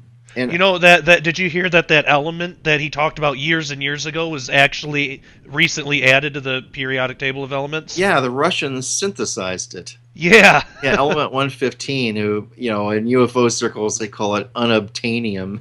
Yep. And then what I thought was really, really funny is that, X-Files just was recently relaunched. Yeah. And they did 6 episodes, and the first one was really good of the 6. Yeah. And they referred to element 115 in the X-Files. Yeah, that's and right. they had a guy that looked exactly like Dr. Lear. And I'm going, oh, come on, guys. Because I know for a fact that Roger worked with the original X-Files show, because he told me all about it. Remember the one where Scully had an implant? Yeah, Well, yeah. Roger consulted on that episode. They never paid him, but they used his information in the film. Where they got it wrong was that in the Scully abduction, they put the chip under a microscope and it looked like a circuit board. Well, that's not what they look like. Yeah. I've held them in my hand and we've looked at them and they don't look like that. But the idea was correct. Yeah. But anyway, Bob Lazar was saying that the reason why they disappear is they can increase their lift. And what happens, it forms a field around the whole ship you know what a toroidal core transformer is? Yeah. It's basically a donut-shaped thing that's wrapped like a coil of wire. Well, that's kind of what this image of this gravitational field looks like.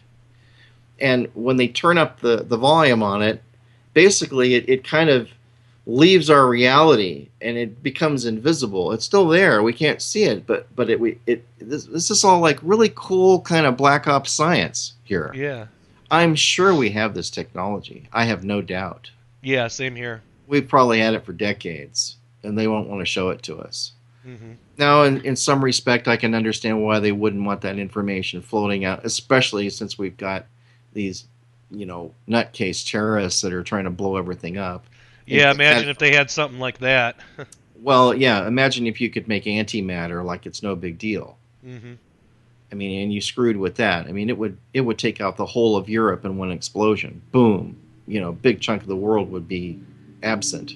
Yep. It's worse, way worse than an atomic explosion. So it makes me think that's probably why a lot of this is super top secret. But nevertheless, there's a lot of other things that we don't know about that would change our lives, would push us 200 years into the future if we just had that technology. But we don't. Yeah. Yeah, and something else that you talked about too in that presentation that you sent me was the idea of ancient technology, which we touched on briefly earlier in this show. But there was one point that you brought up that I thought was really interesting, and I must have missed it when I read the Book of Enoch. But I mean, there was a lot of interesting points you brought up throughout that whole presentation. Thank you. What can you tell us about the ancient technology, specifically the read of quick writing? Oh, well, if you read the Book of Enoch, Enoch was taken out off the earth and brought up through various dimensions into heaven. I truly believe that's what happened. I mean, yeah. when you really read Enoch 2, the second book of Enoch, it reads just like an alien abduction. Yeah. I mean, it's no different. Two glowing beings appeared at his bed and told him to tell your family that you're going to be gone for a while. That's what they said.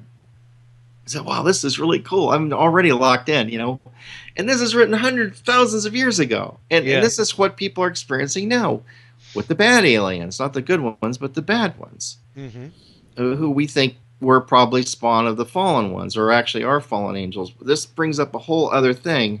When you get into angels, you get into these, winged, like kind of girly man kind of creatures. It's not like that. Yeah, our culture has totally ruined what an actual... Screwed it up. Yeah. Yeah, it just bugs the crap out of me sometimes. It's like, okay, wait a minute, guys. Who are these beings?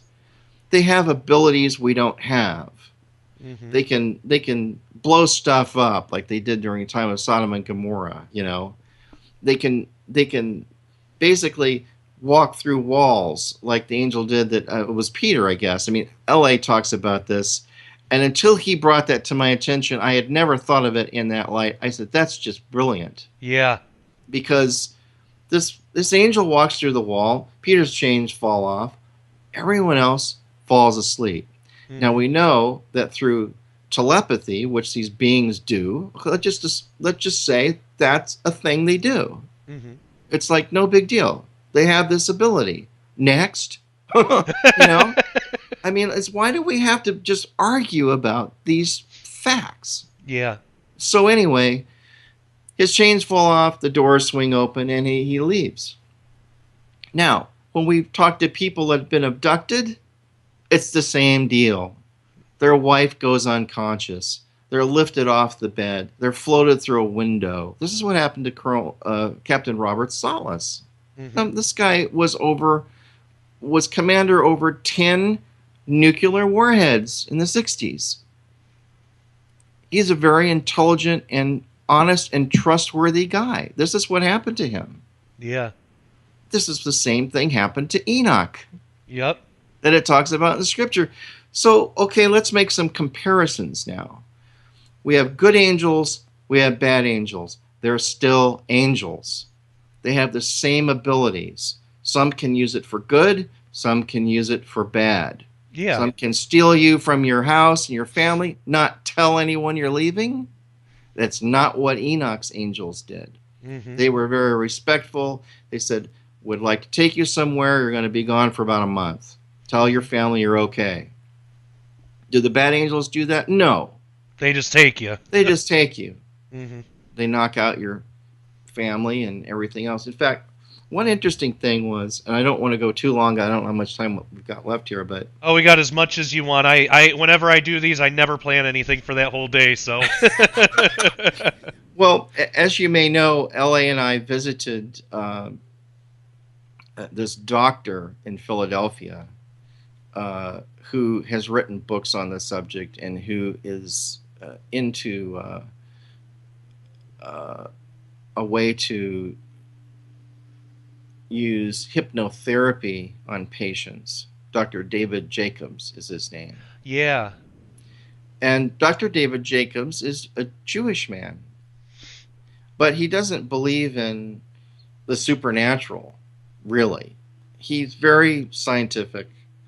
He's done this for 25 years.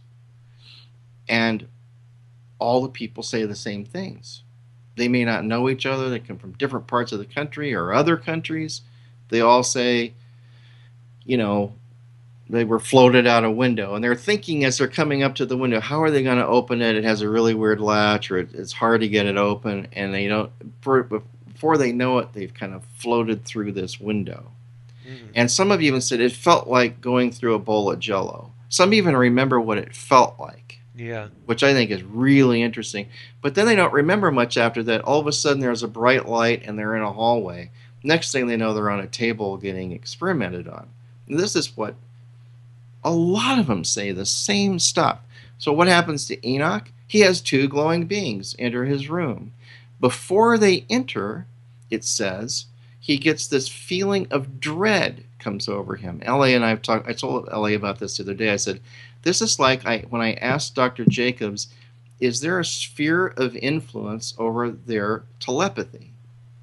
How far does it extend? And he goes, oh, excellent question. No one's ever asked me that before. I said, well, there's got to be, you know, a finite distance of how much they can do this and use it on it. And he said, what normally happens to people? They're watching television. These beings are getting close to their house. And they realize they're kind of like nodding off while they're watching TV. And before they know it, they're unconscious. The closer they get, our brains can't handle that stuff. And it constantly in the Bible, it talks about, and the angel came down and picked me up because they did a face plant. You know, yeah.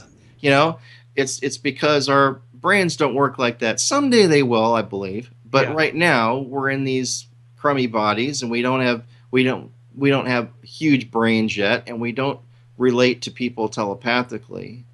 But later we will, I do believe. I don't think that that's crazy at all. No, I don't think so it's either. Just an I agree.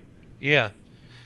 So that's what happened to Enoch. He had a feeling of dread before they even came into the room. Their telepathy was affecting him before they even appeared to him. And he was frightened by them, and they said, fear not, you know. That's what the good angels always do. They comfort you. They say, don't worry about it. This is fine. And they lift you up. You know, they don't want to be worshipped. They're there to do a job, you know. And they're probably going, oh, another one, you know.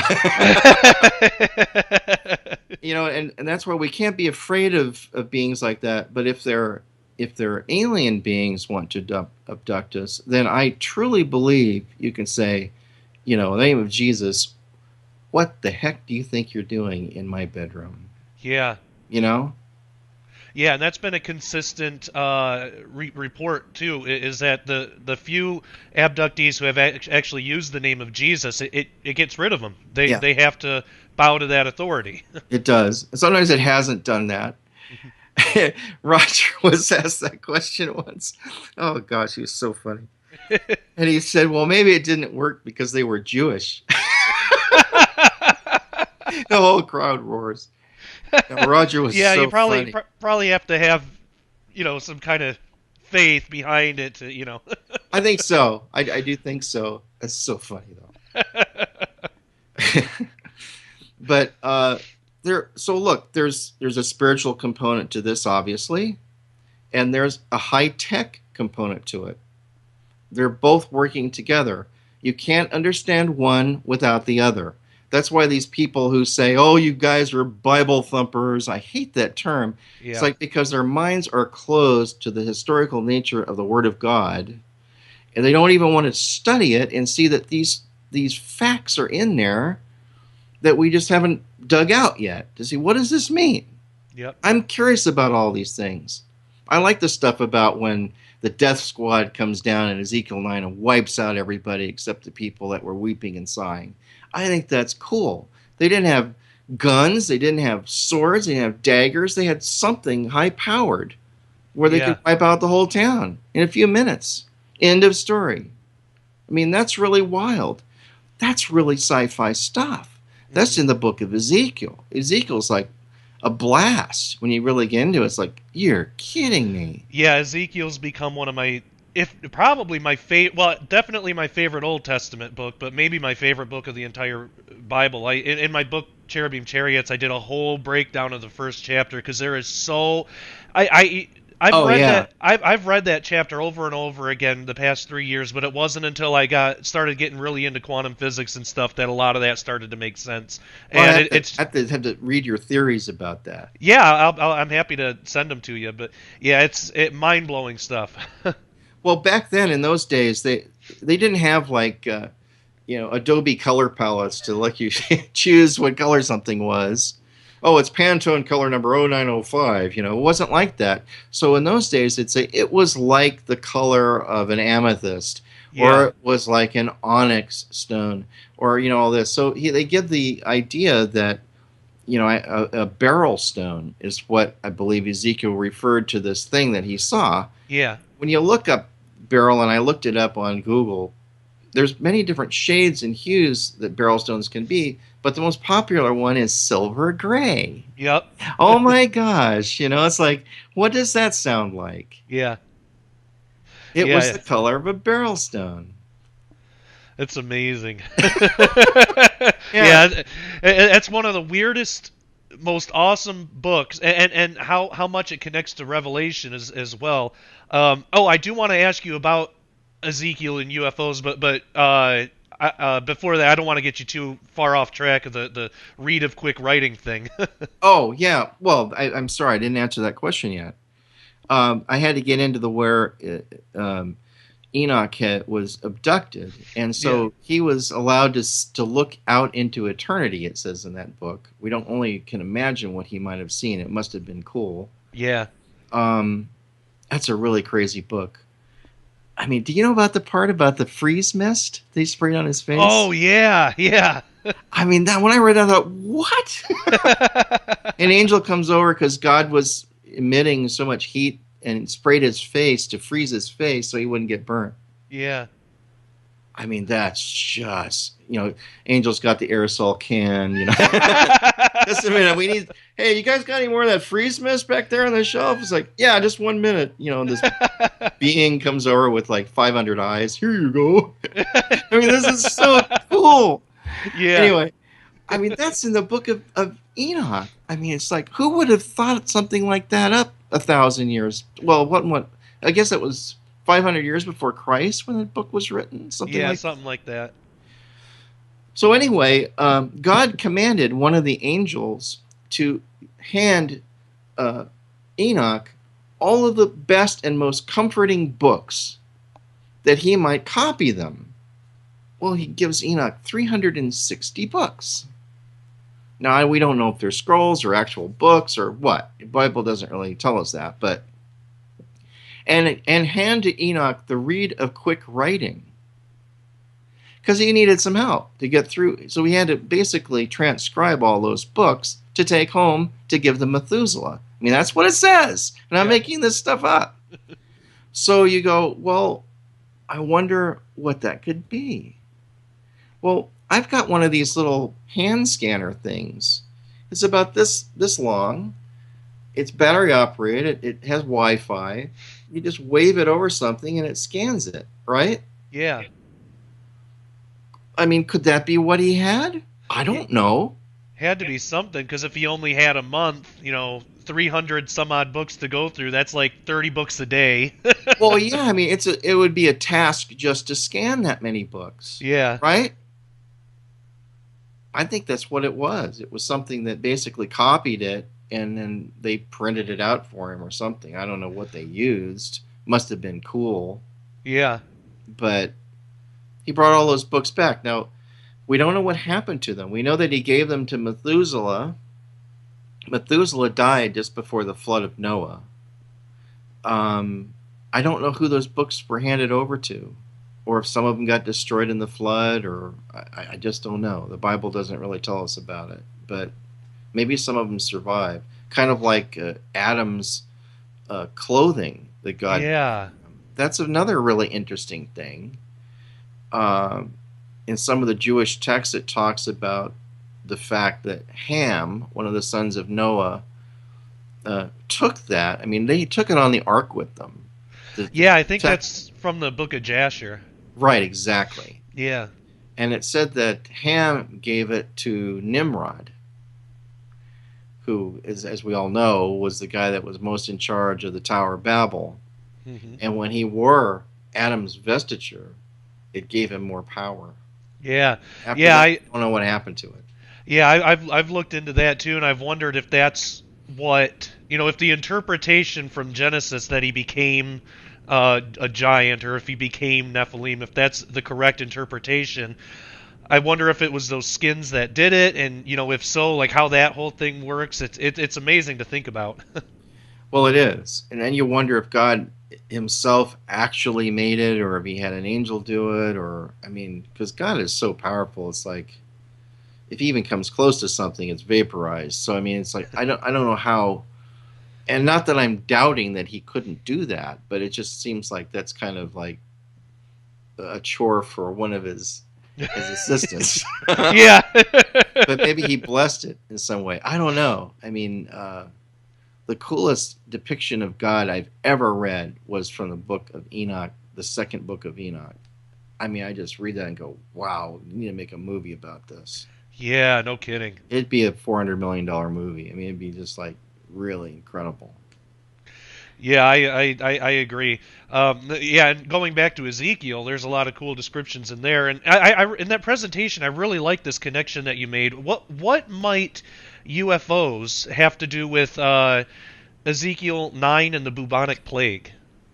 Oh, well, and just to paraphrase quickly what Ezekiel 9 is about, if we back one chapter, it's basically Ezekiel was shown all of the despicable things that those who were in charge of Israel were doing. They were like worshiping detestable creatures. They had pictures on their walls and all of this. And it was like disgusting stuff going on, and God had had enough with it. So he sends down, I call them this death squad.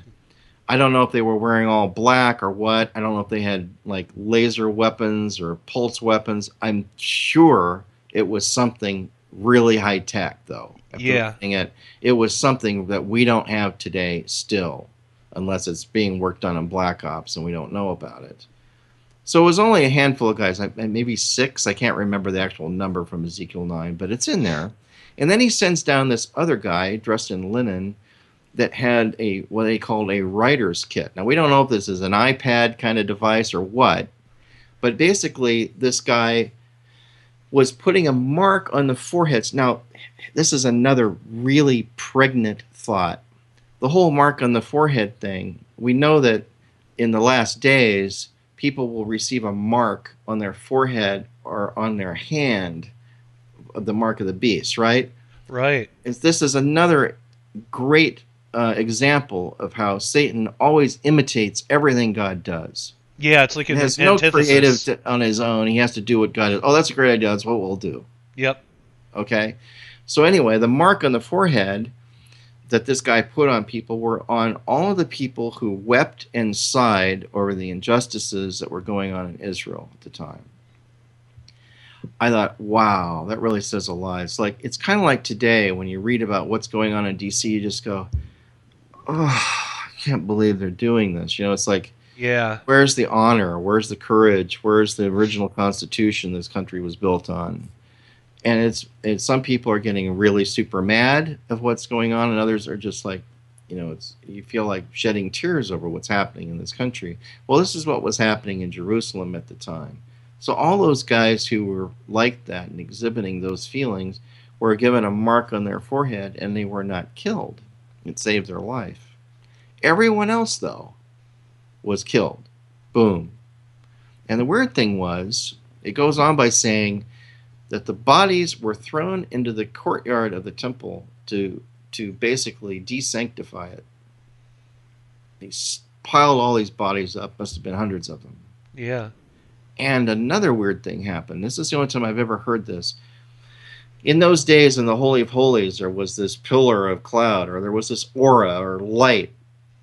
We don't know what it was, that was hanging over the Ark of the Covenant in that area. And in Ezekiel 9, that lifted and moved out into the courtyard, this light, and lit the whole place up.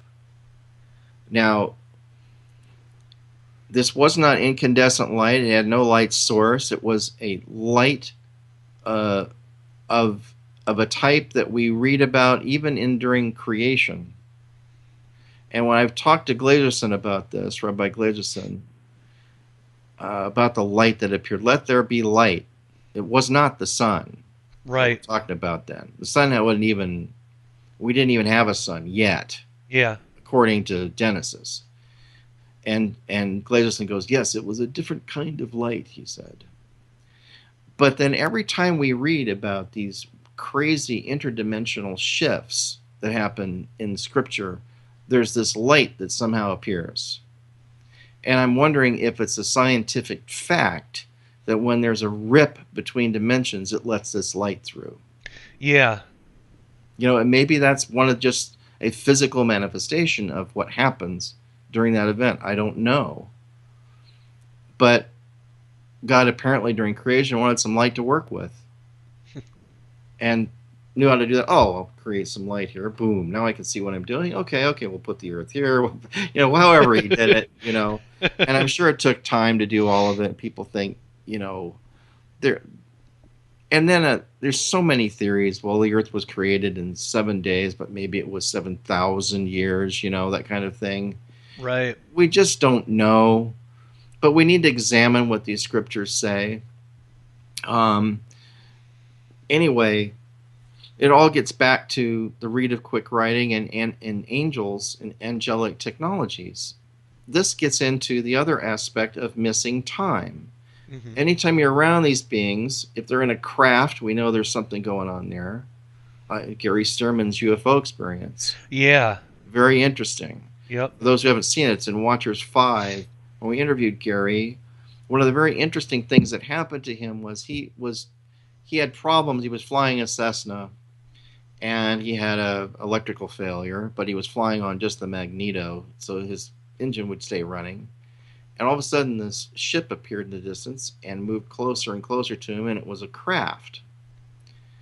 Oh, let's bring some other cool Ezekiel stuff up here. Yeah. Really cool stuff. The craft got within 50 feet of the wing of his Cessna. Now, the Cessna can only fly for 5 hours and it runs out of fuel. Well, he was missing for 5 hours. When he landed at his destination, he'd only used a third of a tank of fuel.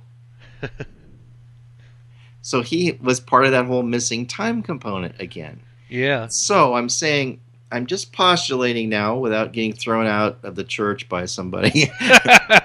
What if Moses, when he was on the mountain receiving the Torah, was only there for 4 days, not 40 days? Right.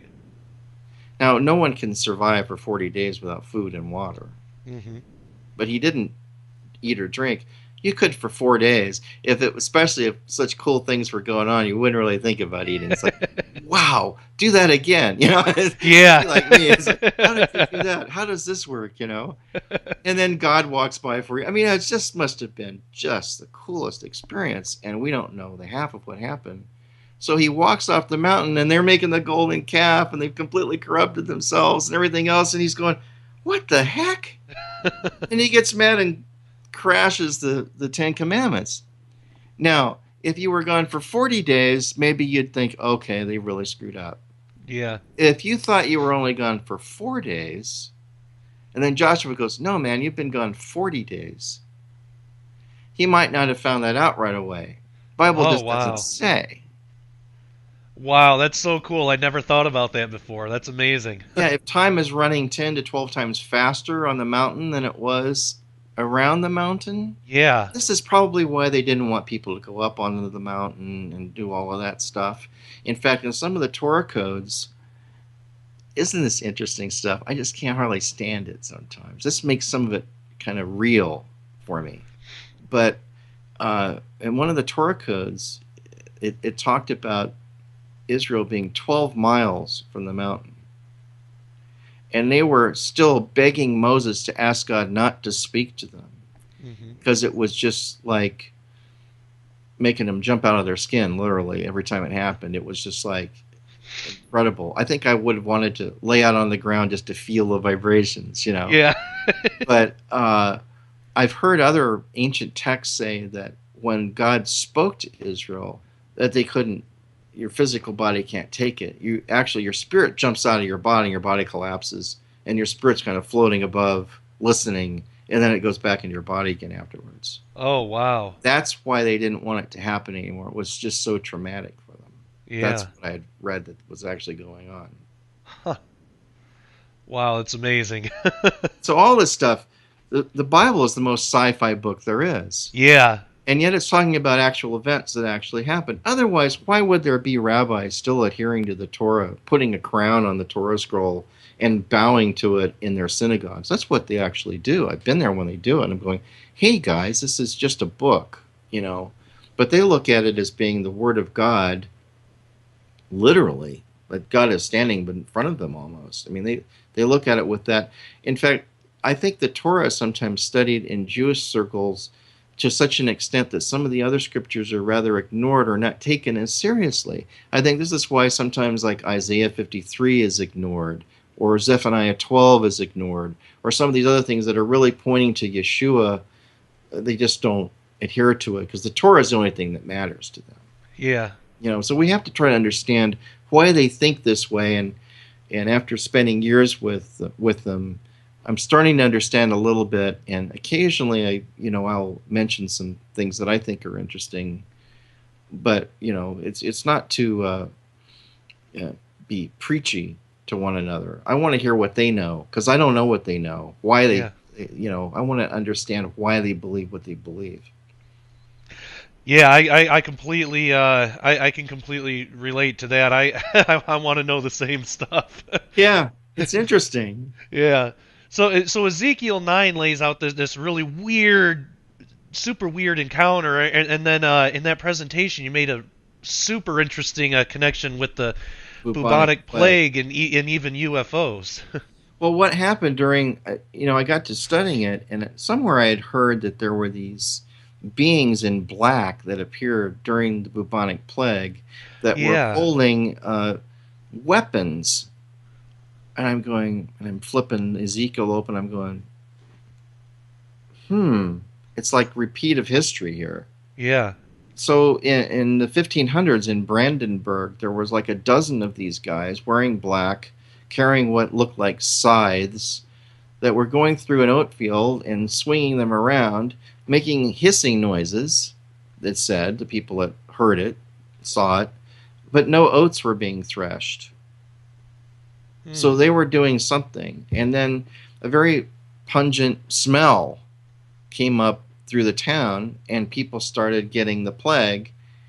Some of them died, and some of them didn't die. But over the period of 200 or 300 years, 40 million people died of the plague, after which we had the Renaissance period. But during the time of the height of the plague, people were seeing strange signs in the sky. Now, this isn't always understood, but people said there was one said that he saw a fiery beam burning, falling from heaven. Well, now we would look at it and call it a cigar-shaped UFO, because that's what they look like. They're kind of beam-like shaped, and they're glowing, and they change colors. And these are seen in Moscow and in Mexico City, and It's kind of an unusual sighting. They've seen him, I'm sure, here in the States. I don't know. I can't give you an actual example of that. I know they've been seen in Mexico because Jaime has footage of it he's given me. And they've also been seen in Russia. And they're called cigar UFOs because they're like long tubes. Yeah. Sealed on both ends that are just floating in the sky, and they're huge. And they saw these apparently during the time of the plague, as well as other strange things. And there were earthquakes that they normally didn't have, and other things going on. And there was sexual promiscuity going on. I mean, this was like kind of what's happening today. I mean, now we've legalized homosexual marriage, and none of us really had a problem at all with our gay friends. You know, it's like, hey, how's it going? What's going on today? I mean, God loves them as much as He loves us. But when you all of a sudden make it into a law, yeah, then I have a problem with that, because it's like, well, not all of us want to be under that law. Yeah, exactly. That's not. I mean, if they have want to do that on their own, that's up to them. Mm-hmm. So I think that's kind of what happened during the time of the bubonic plague, because the church had this phrase, they called it free mind. And they basically anything goes. You could try any kind of sex you wanted. Mm-hmm. And they had naked women that were drawn around in ox carts through the town. I mean, weird stuff like that. I mean, we haven't seen that yet, but we have seen nudity, public nudity, especially in San Francisco. That's been documented more than once. And, you know, of course, there's nude beaches and stuff, but I don't think much of that. I mean, just somebody wants to go skinny dipping, they ought to be able to do that, I suppose. But when it gets to be you're going to a restaurant to have something to eat and you walk in naked, I mean, that's a little weird. Yeah. But that's actually what had occurred in San Francisco for a while. Mm-hmm. So we're mirroring the times of the bubonic plague. All the things that were happening then are happening now, except we have, I'm sure, tons more sightings of UFOs than they had then. That was fairly isolated to Europe, you know, Germany, England, those areas that suffered from the plague the most, had all these things happen to them. Mm-hmm. So I'm just looking at it as like history repeats itself. Interestingly enough, after everything's destroyed, there was the Renaissance, which is kind of the way the Bible says today. There'll be this apocalyptic time, and then after that, there's 1,000 years of peace, and the world has changed. Oh, wow. That's a really cool connection. I hadn't thought about that. Yeah, the bubonic plague was like a dress rehearsal, I think. Yeah, that makes a lot of sense. Wow, yeah. We certainly serve an amazing God. Yeah, we do. So I got to ask, is there anything you can tell us about what to expect in Watchers 10? Well, Watchers 10 is kind of a culmination of work that we've been doing for the past 2 or 3 years. There's a lot of cool stuff in Watchers 10. One thing that we're going to do is we're showing a creature that Jaime Massah is going to allow us to show, that we had filmed 3 years ago and weren't allowed to show it to anyone yet. That'll be in Watchers 10. Oh, wow. There's going to be DNA evidence. That's about all I can say about it at this point on various things that we've discovered. There's going to be a guy involved who actually saw a giant. Oh, wow. So there's going to be a lot of things that I can't tell you about yet, but it will be pretty spectacular. I'm working on the edit now. We have a couple more interviews to shoot, and we're done with the shooting. And I'm just working on it as fast as I can. But once it comes out, I think it's going to be a bombshell. Well, I would expect that as well. With all the I've seen every single one of them. I own all of them. And Thank you. Thank you. That. Yeah, thank you, because I absolutely love them. My family loves them. They're phenomenal. So I'm really excited for Watchers 10 as well. Is there like a tentative like release date or anything like that? I'm hoping for June. Just depends on how fast we can get everything done. There's a process that I have to go through on these. It's editing and then mastering, pressing, and graphics design and all that. And I'm only one person, and I usually do all of that. So oh wow, it's I used to have a studio where I had a staff, and we no longer have that. There's just no longer the budgets to do those kind of things. It once was like, what is the budget to do 6 half-hour shows? Oh, it's $150,000. Okay, great, we can do that. Now it's like, to do a 2-hour documentary, we might have 20,000. Yeah. And it's much tougher. So I can't afford to hire as many people to help me. So, and yet, what you ask me, well, why are you doing this? Because not very many others are doing the same thing, and I think it's really important. I think that right now, people need to see the reality of some of these things, that they are, that the Bible isn't just a book of myths, that there's a lot of stuff going on there that people need to investigate, and they can come up with their own conclusions. I don't want watchers to be preachy. I just want to show people what we've found. Yeah. And let them decide on their own. Same with the Torah codes stuff. Yeah, and well, I'm telling you, I'm living proof that is actually reaching people because of the work that you and LA have done. I probably wouldn't be doing what I'm doing now had it not been for that. And amazing. Yeah, so I mean, it's living proof that there are people out there that really do need this stuff. When you guys were producing this stuff, I was still big time into New Age theology, and I was wrecking my life all up, and didn't know what to do and everything. And I said an honest prayer to God. It was probably the first honest prayer I ever actually said to God, even though I was raised in this stuff. But that was the first time I really opened my heart to Him, and He gave me an answer, and it was through the work that you in LA had been doing at the time. Incredible. Yeah, so it is absolutely, it's needed, and I'm thankful that you guys are doing it. Well, I really appreciate that. I mean, I'm really humbled by knowing that. I mean, some of my New Age friends, I feel, are so close to wanting to know more. And the reason why they've gotten into that is because their churches are so bogus. They're not giving them the information that they need. Yep, same here. That's what got me into it, too. Yeah, and so they had to go into a different direction and still haven't found the answers that they want. I knew a lady also who was a nun in basically Asian religions. Mm-hmm. And she learned how to leave her body and the whole deal. I said, what was that like? She said, oh, it was okay. But I said, well, did you have any big revelation afterwards? No. Mm-hmm.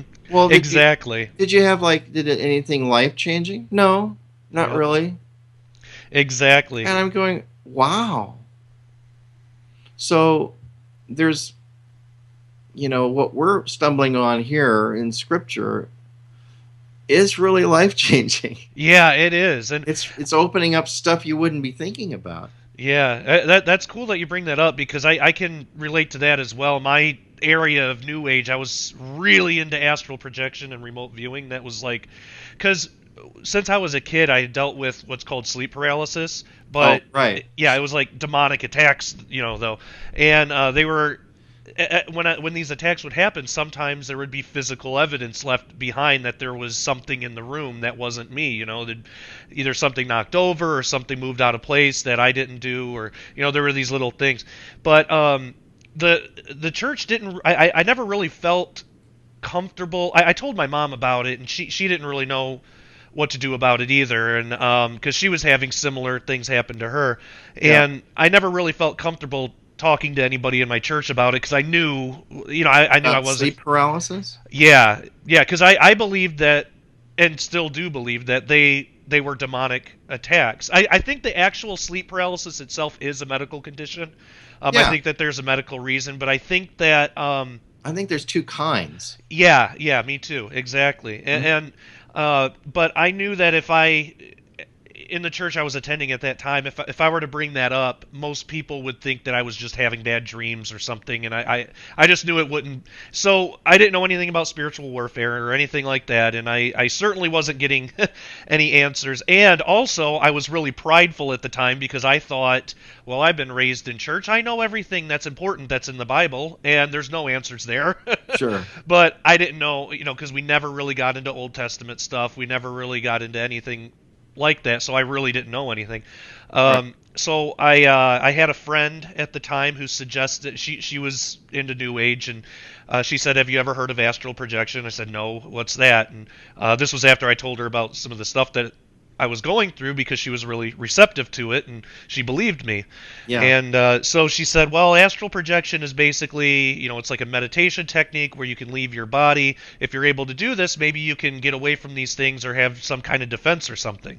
And so I was like, well, it's worth a shot, I guess. I don't have anything else. So. Did you try it? Yeah, she gave me a book, and I practiced it for, it's this whole routine that you got to get into, and I practiced it for It's like meditation? Yeah.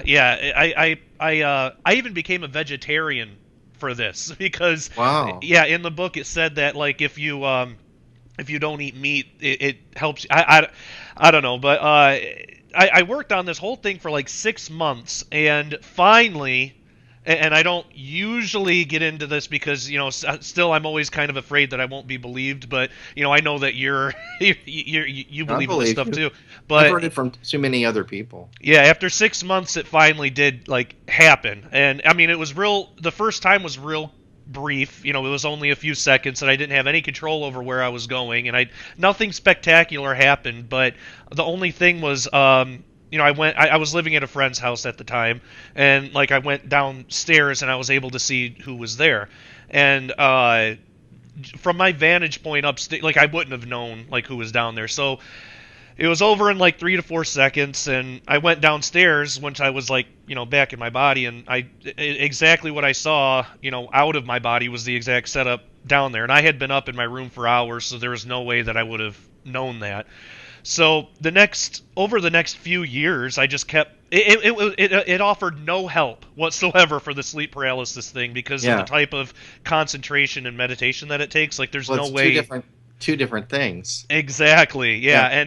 But by then, like, I can see now how the enemy hooked me in, because by then I was almost addicted to it. I wasn't getting anything like spiritual. There wasn't any big revelation. Yeah. Nothing. It was just experience, and it was different, and it was kind of fun. But but for years I didn't see any entities or anything. Everything just pretty much looked how it does in normal waking life, except one time. And this was the last time that I ever did it, because this was when I was starting to realize this might not be a good idea. And this is interesting too, because it brings up what you're talking about, the interdimensional portals and the light.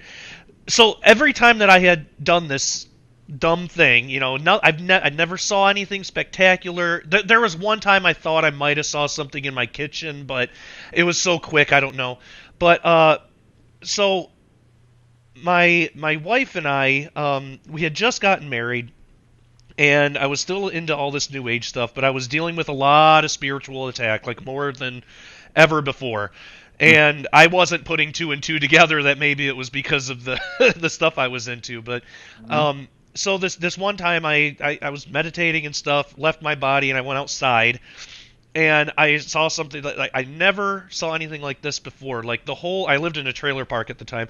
The whole trailer park, there were all these like these entities. Some looked human, but some looked like strange creatures, and they were all heading towards. Wow. Yeah, they were all heading towards this big, like, just opening. It looked like a wormhole, but bright. It was just bright white light, like you couldn't see. It was so bright you couldn't see through the other side, and they were all heading towards this thing.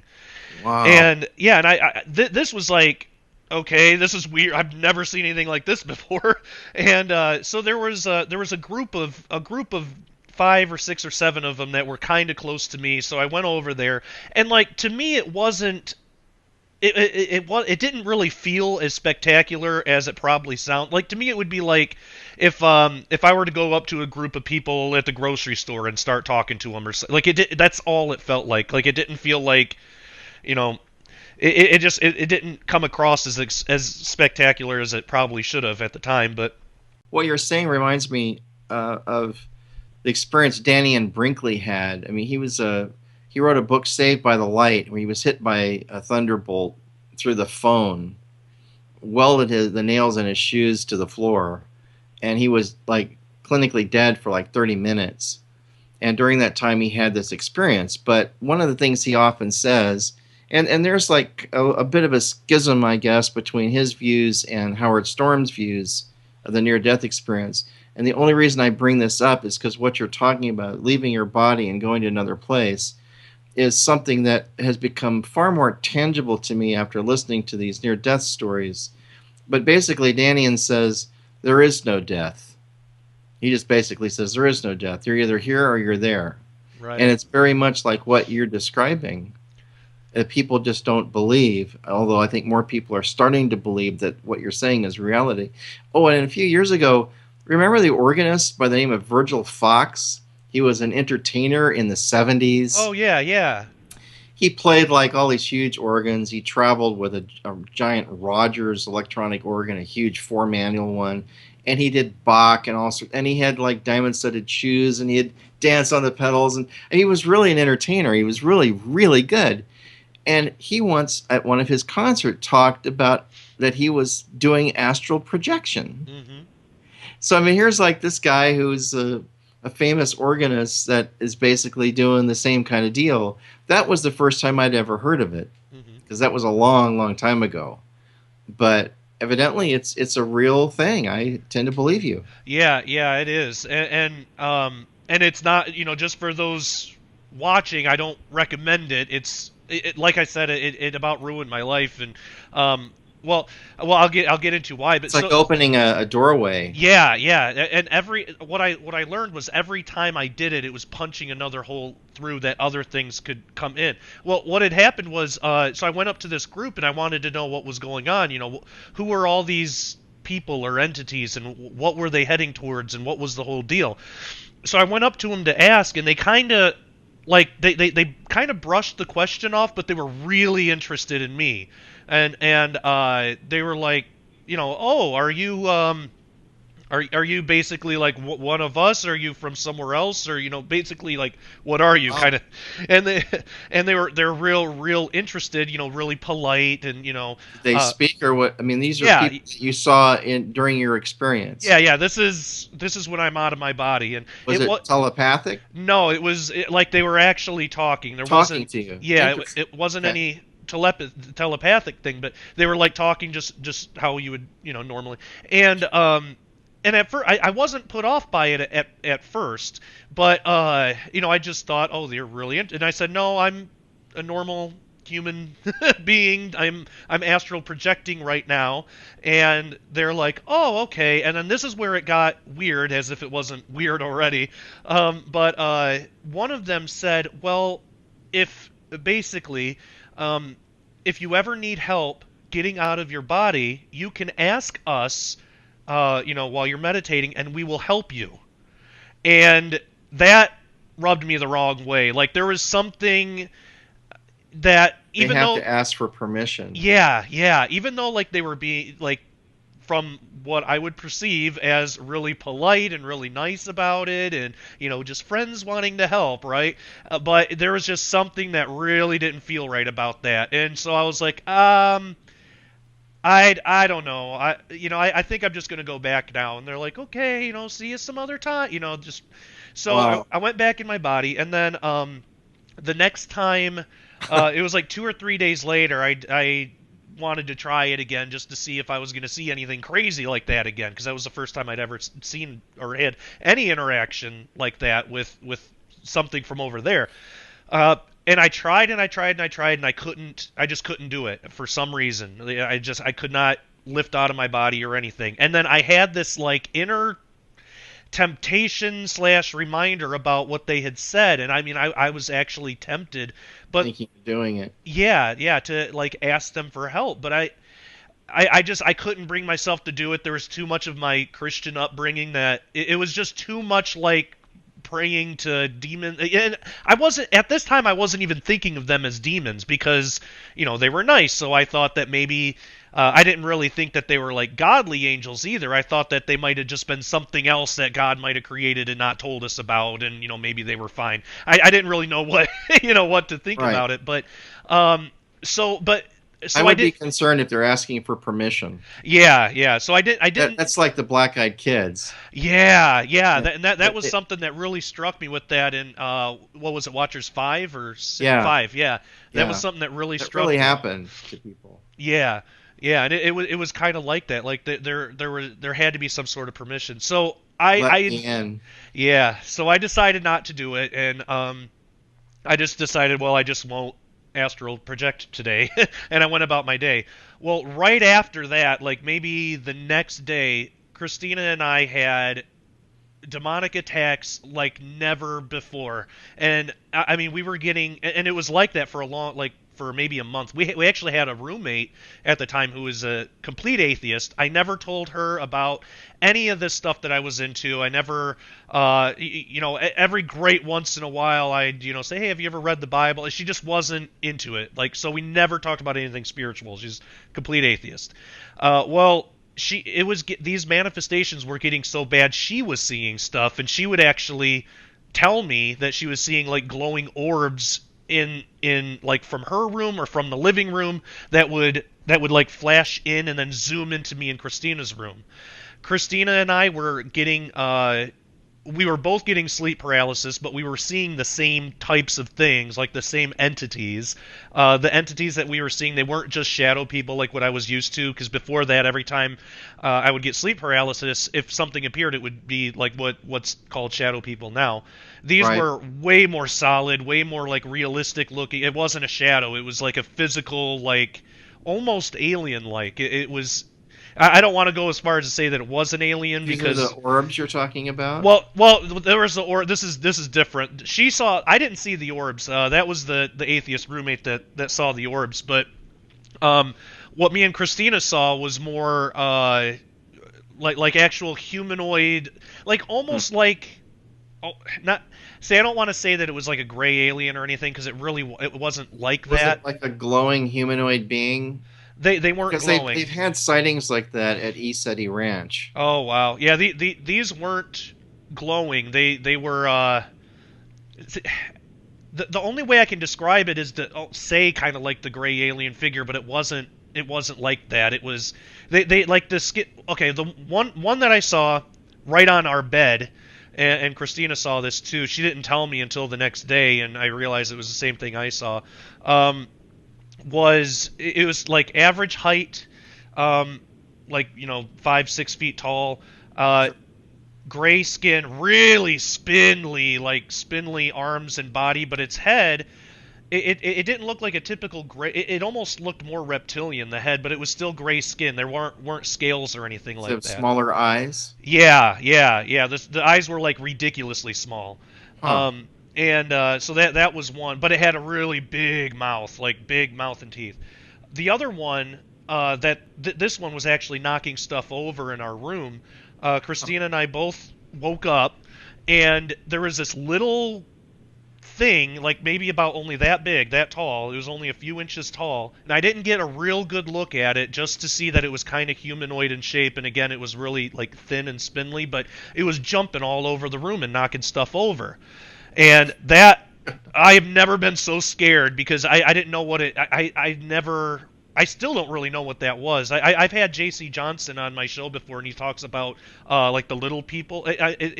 That's like the closest thing that I could think of what this might have been. Well, there is a really small form of alien that some people call fireplugs. Oh, I haven't heard about that. Yeah, I mean, in my video on the Cumberbatch UFO, remember there's a still picture where I show the third alien? Yeah. And I blow it up. If you look down at the bottom of the frame, there is something else in that frame. I don't mention it because it would seem really kooky to people, but it's basically another little creature that's really short. Oh, wow. No, it has a nose like a pig and two little eyes and a mouth. And you can clearly see that there's something there But yeah, you can only go so Wow. far with some people with this kind of information. Yeah, totally understandable. Wow. Yeah, I wonder if that was maybe the same thing. I didn't get a good look at this thing's face or anything, so I just all I could remember or that I really saw was just it was short like that and Yeah. seemed really I thin. remember Howard Storm told us back when I was asking him about his experience when he said he was shown these different alien creatures. And what he described was really fascinating. Actually, it didn't surprise me that much. I figured that God gets really bored because he can do so much, so he makes all sorts of weird stuff. Yeah. It's Well, like, yeah, just read I think Ezekiel. it's great. Yeah.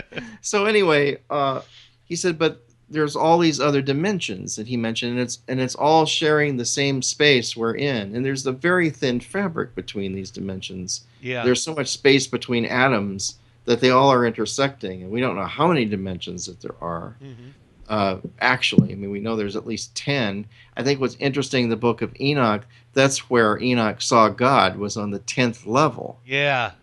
which is kind of like, okay, there Wow. was some, Einsteinian research in this. I don't know, but anyway, this stuff is really fascinating, and I think more of it is going to continue to come out. A Yeah. lot of people were concerned that CERN was going to open up a portal, and that they might actually be actively trying to do that Yeah.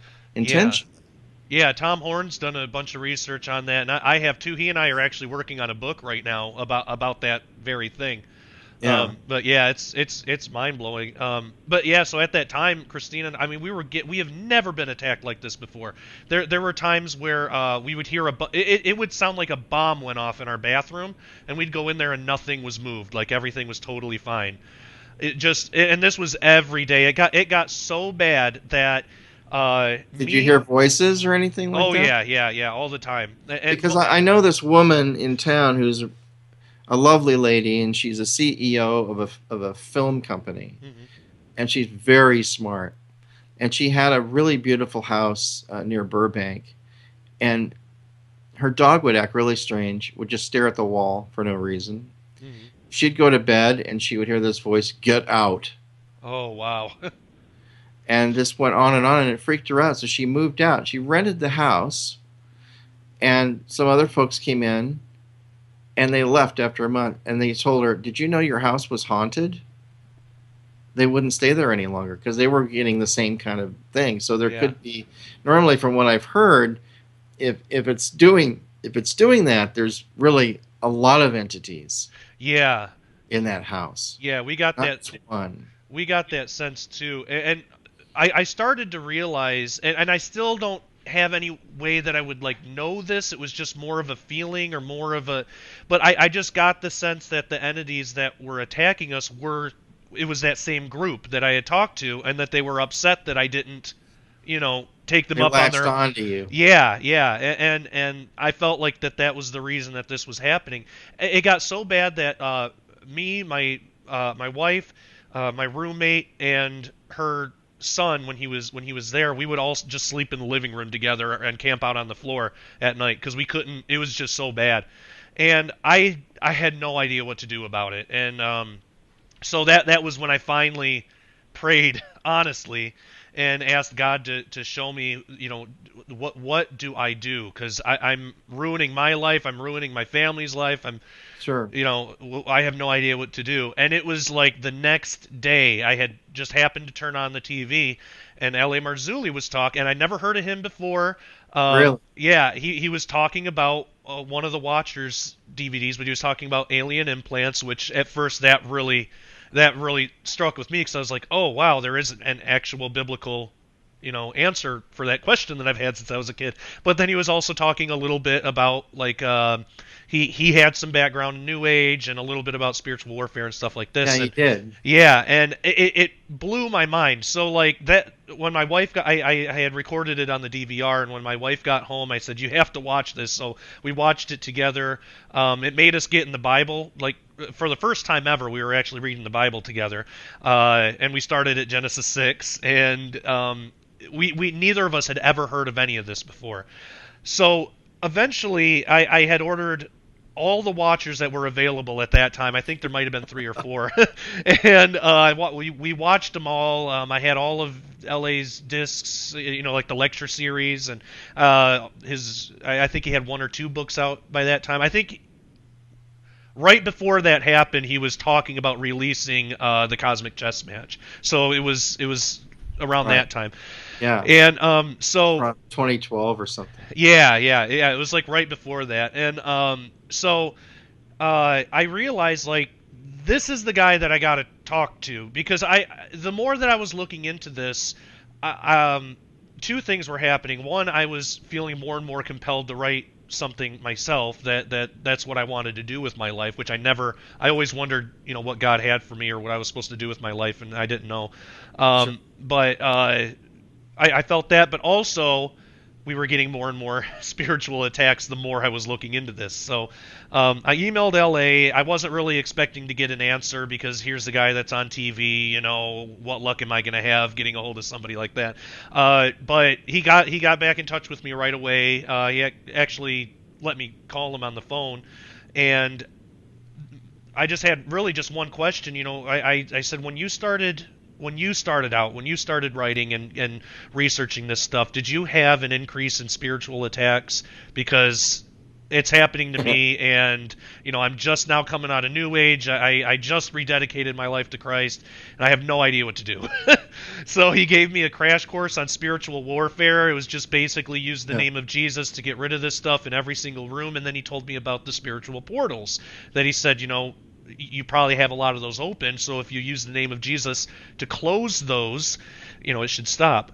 And that was something I'd never heard before. So I did. He actually does something sometimes for people where he goes around and anoints the doorpost with oil. Yeah, he suggested that we do that too, which consecrates the house. I think that's kind of a nice thing. Yeah. He suggested that we do that too, and we did. But the day that my wife and I went through this, I actually sent her out of the house because I didn't know what was going to happen, and if it got bad or I didn't want her to be around. So she like went to the store or something, and the whole battle or whatever was really climactic to somebody that would be seeing it from the outside, I think, because it was just me with an open Bible, going from room to room saying, in the name of Jesus, get out of here, whatever I was saying at the time. And I didn't notice any pushback, or nothing. I didn't notice anything. But after it was done, 2 things happened. One, there was a piece in the trailer that had never been there before. Part of what I think was happening too was there was actually 6 months before we moved in, there was a really horrific murder in that trailer. People can even look it up on YouTube. Well, I'd have to give the address to do that. I don't really want to do that, but yeah, there was a really, really horrific murder and rape that happened in that trailer. So that some of the mess that was left was still left when we bought it, and like the people that sold us the trailer park told us they would have it cleaned up before we moved in, which they didn't, so we had to clean it, which was traumatic. But there's a law in California, at least here, where if you sell a piece of property, you have to disclose whether someone died on the property or not. Yeah, they did tell us, but at the time I was looking for someplace. Me and Christina were about to get married, and I only had $500. That's what I had, and that was the only place I could afford. So I was like, well, it's this or we live in the van. So I kind of had to, but yeah, they told us that they would. I mean, there wasn't like a dead body there or anything. It was just a lot of blood. They told us that they would clean it before we moved in, and they never did. By the time that we paid for it and signed the paperwork, then it was our responsibility, and they weren't, obligated to. They left it bloody, then you had to clean up the mess? Yeah. Oh my gosh. Yeah, that was a fun day. That's so rude. Yeah. Oh, by the way, there was a guy murdered in the back room, but just clean up the blood. Yeah.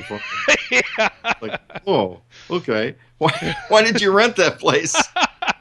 Well, yeah, at the time, because we bought it, but at the time they said, they were like, because if you buy it now, I was young and I didn't know what I was doing. They were just like, we'll clean it up. If you buy it now, we'll clean it up before you move in. We promise, we'll take care of it. And of course they did. Yeah, and I wasn't thinking like, oh, when I sign this and give them money, then it's mine, and it's now become my problem, and I have no basis to make them do anything. So that's exactly what happened. But yeah, it was bad, but we got it cleaned up and everything. But so that might have had something to do with all the demonic stuff. But Sure. Anyway, so while I was going room to room and doing all this, I didn't feel any kind of spiritual pushback or anything. But yeah, once it was all over, there was a piece in the trailer that wasn't there before, and I noticed I felt so sick, like I felt like just nauseous and tired, and like I felt like I had just run a marathon or something, and it was really weird because I didn't feel anything like that a couple seconds before. And I think what was I mean, I can't say for sure. I actually had to call into work because I was feeling just so lousy, but I think what had happened, and I don't know for sure, this is just my theory. I mean, it could have been something else, but Sure. I think what it was during the actual, like, me getting rid of these things, or I think Jesus or the Holy Spirit, or however people want to look at it, was there with me, fighting this thing with me, and I didn't see any of that because I'm limited to 3D perception, and but once the battle was over, it was done, and I was kind of left with the physical repercussions or whatever.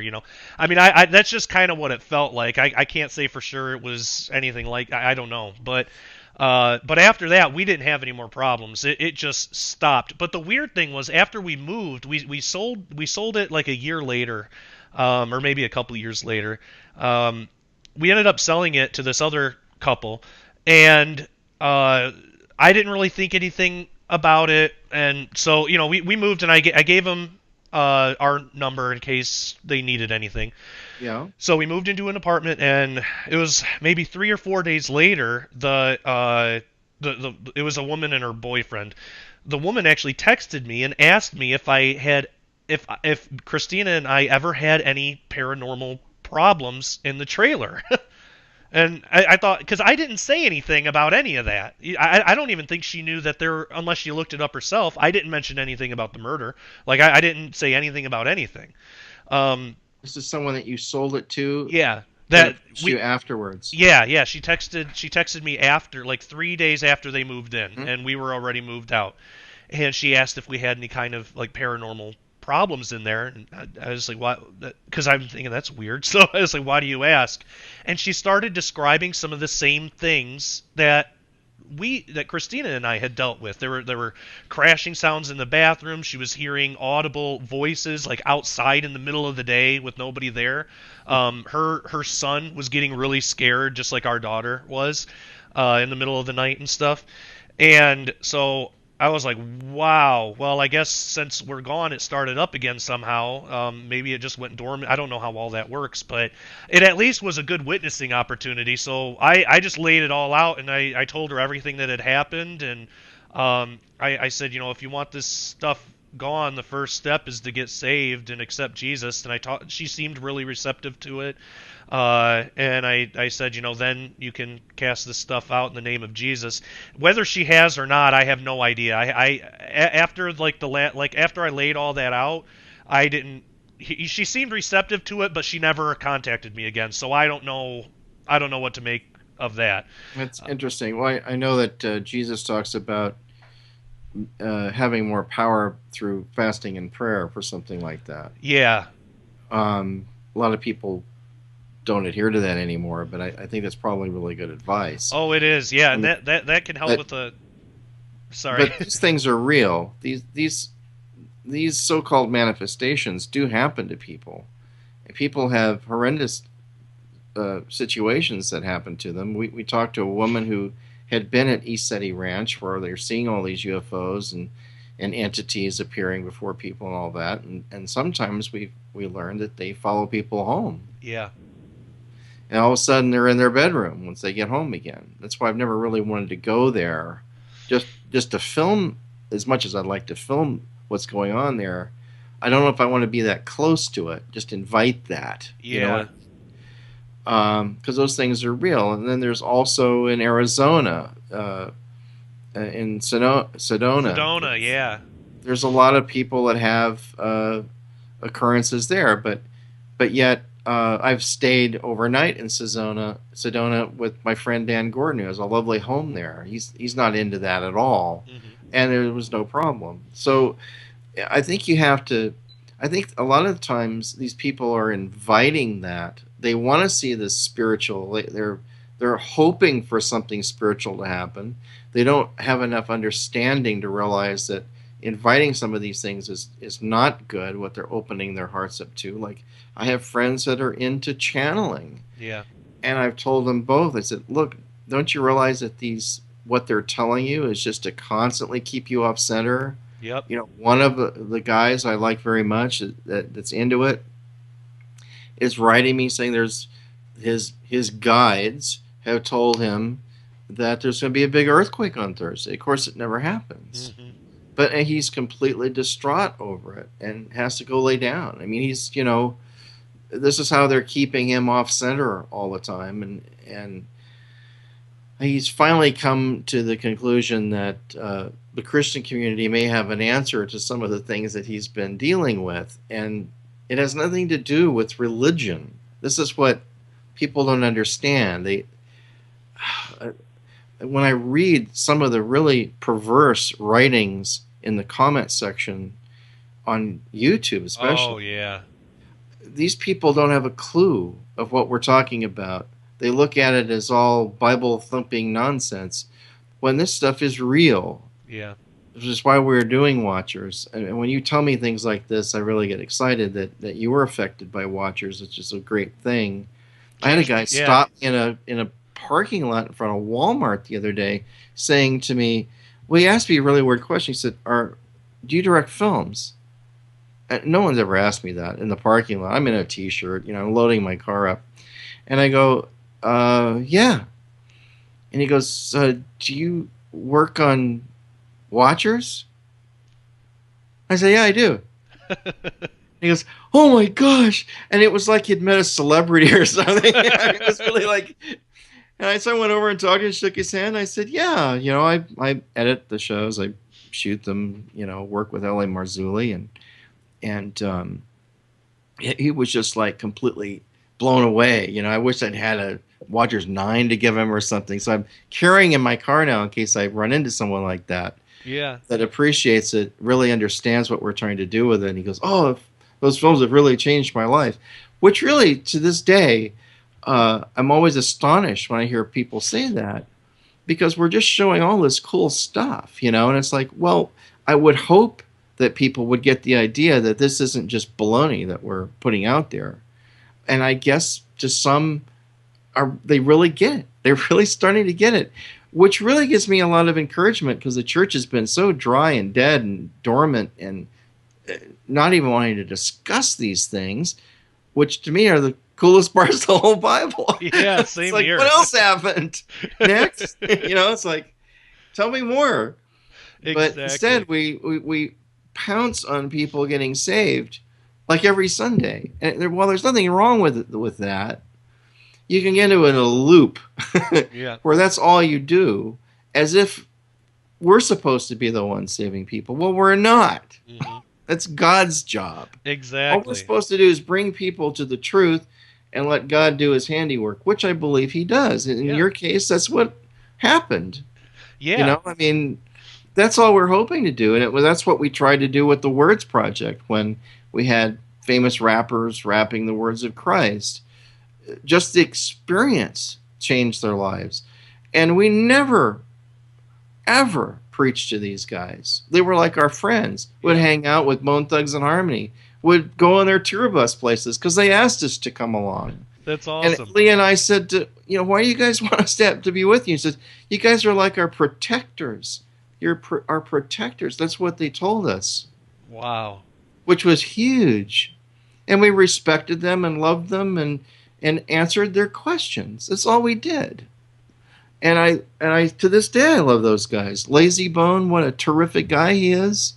Big Slice, who hangs out with, or at the time was hanging out with Snoop. I was really worried about Snoop. I felt he was a really unhappy person. Mm-hmm. I told Slice the other day, I said, there were times where I just wanted to hug him and pray for him right then and there, but wasn't sure if I should do that. And if I saw him again, I probably would. Yeah. Because he's been through a lot, but he tries to do good stuff. Mm-hmm. People don't know that side of Snoop. They only know about, he's got a pound of weed in his trunk, or he's, doing porn, or he's, all the bad things that he's done at one point in his life. But that's really not the guy. Mm-hmm. But that's all Hollywood wants to talk about. Yeah. It's bad stuff. So these guys mean a lot to me, and I think they could lead people in the right direction. And Big Slice has become like a force. I mean, he's the guy that built all of Snoop's lowrider cars that jump up and down and all that. They've made like radio-controlled toys for kids for Christmas time based on the stuff that Slice has made. And what he's been doing, he's been going to the Middle East as a bodyguard for some people there, and they've hired him because he's a Christian. Oh, wow. I mean, figure that out. And they all love and respect him because of it. He's just different somehow. Wow. I mean, that's really, really strange. And Slice is this big 6'4", built like a refrigerator, dude, who happens to be a really good friend of mine. I love him very much, and he could look really scary to some people, Right. But he's really a sweet and kind guy. But that's why he's over there. I don't know where he is now. It's hard to sometimes get a hold of him. But he'll call me out of the blue. Hey, this is Slice. It's like, oh, it's always great to hear from him. I love to have him talk. But he would tell me why the things were going on in Watts and with the black community in a way that I had never understood it. Wow. It was an eye-opening experience hearing him tell his tales of why there are gangs, why they do what they do, what actually goes on, why they have to wear white T-shirts and Watts. These kind of things, had I not been with him, I would have probably gotten shot a few times when I was in those neighborhoods. Yeah. But it was, there is weird spiritual stuff going on that we don't realize is spiritually in, the spiritual side of it like that. Yeah. Yeah, I couldn't agree more. And it's refreshing to have ministries out there like what you in LA do and what we do here at Skywatch. And that's still weird for me to say what we do here at Skywatch TV, because I always, just 3 years ago, I was just finding out about all this stuff, and I was really interested in everything LA had and Tom Horn had. And well, what I like about Skywatch is you guys, first of all, do a very professional job. Derek Gilbert, in my opinion, is probably the best interviewer in Christendom. Yeah, he's a master. I also think what's interesting is that you have a lot of young people involved producing the show, which is unusual. That's the way it was 30 years ago when Christian TV started. Yeah. It was all young guys, fresh blood, wanting to, get this message out there in a palatable way. And I applaud what you guys are doing. I mean, LA and I are doing a little show on our own, Politics, Prophecy, and the Supernatural Report. Yeah. And we're doing that, and it's just finally aired for like the first time last week. Oh, awesome. So we're doing our little thing too, but we're very much supporting what you guys are doing as well. Well, yeah, same here. We love what you guys are doing and always have. I certainly have. Do you have time for some viewer questions? Sure. Awesome. For the audience, if you would like the chance to send in questions to future guests, you can go to the Sharpening Report Facebook group. There's actually a link right at sharpeningreport.com if you want to find it, or you can just search Sharpening Report on Facebook. Join the group, and whenever I do an interview like this, I will pin a post of who the guest is and generally what we're going to talk about, and we'll give you the opportunity to send in some questions. So again, Sharpening Report on Facebook. It's a group. So we actually got quite a few questions, which is always good to see. The first one was from Tracy, she wrote a whole explanation, which was really intriguing. But it would be, I think, too long to kind of read on a show like this. So I'll just say, like, for the audience, if you want the whole, go to the Sharpening Report Facebook group and you can find the thread in the Richard Shaw post. So I'll do my best to kind of truncate it here as much as possible, and I hope that I'm going to give this question justice. But from what I was able to gather, I think what she was getting at is she would like to know if there's any connection to the Torah codes and the image of the beast. Like, could the image of the beast be a type of antithesis of the Torah codes in any way, or have you come across anything like that? Oh, well, was she? I guess what I would need to ask her is if she was concerned that the codes were somehow evil. No, I think she meant, like, you know how Satan will copy anything of God's? Sure. I think she was asking if the image of the beast could be like an antithesis of the Torah codes. Like, the Torah codes is God's thing, and would the image of the beast in some way be... I've always thought the image of the beast was John on the Isle of Patmos, as I guess it was what we're referring to here, his revelation, trying to describe what we're used to here in the 21st century, where I'm looking at you now on a computer monitor, I'm seeing your image. Yeah.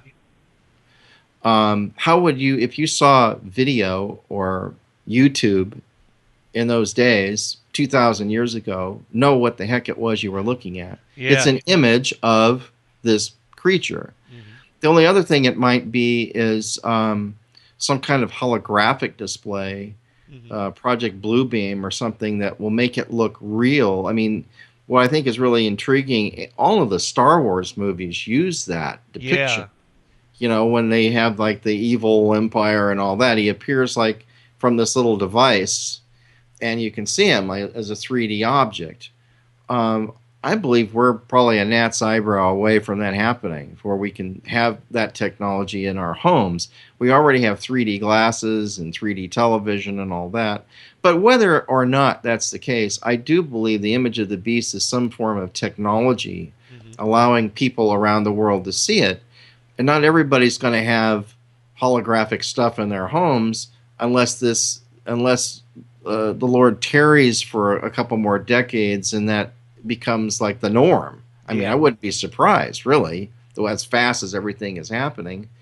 But I think that's what it's referring to. The Torah codes are a separate thing. They're like pulling information out of Scripture, and especially it's the Torah, so the rabbis and professors that are doing that don't really know that much about the Antichrist character anyway. Right. That's something that concerns a lot of Christians. Well, it's very possible that the Jewish community may be deceived on who the real Messiah is. But that's a whole other topic, which I won't get into. But I don't think it has anything at all to do with the Torah codes. No, I think it has to do with our technology today. Makes sense. Annette asks if prayer has ever changed the codes. And I'm assuming she means like the outcome of a code instead of the code itself. But has prayer ever changed, like... I think what she's asking is, has it ever said something was going to happen and then somebody prayed over it and it changed it or anything like that? It's a good question. I couldn't say for certain. However, I know that there's a lot of codes that seem to indicate that if there is prayer, such and such of a thing won't happen. That makes a lot of sense because God's always offered that. Well, like Nineveh and the whole Jonah story. If they'll pray and repent, then this horrible thing won't happen. Yeah. That makes a lot of sense. Yeah, and we have lots of codes that say a prayer or this kind of thing. And that, even remember the code that I was referring to about the Tel Aviv incident? Yeah. One of the Torah code experts, researchers, went to the wall to pray and asked for God's help.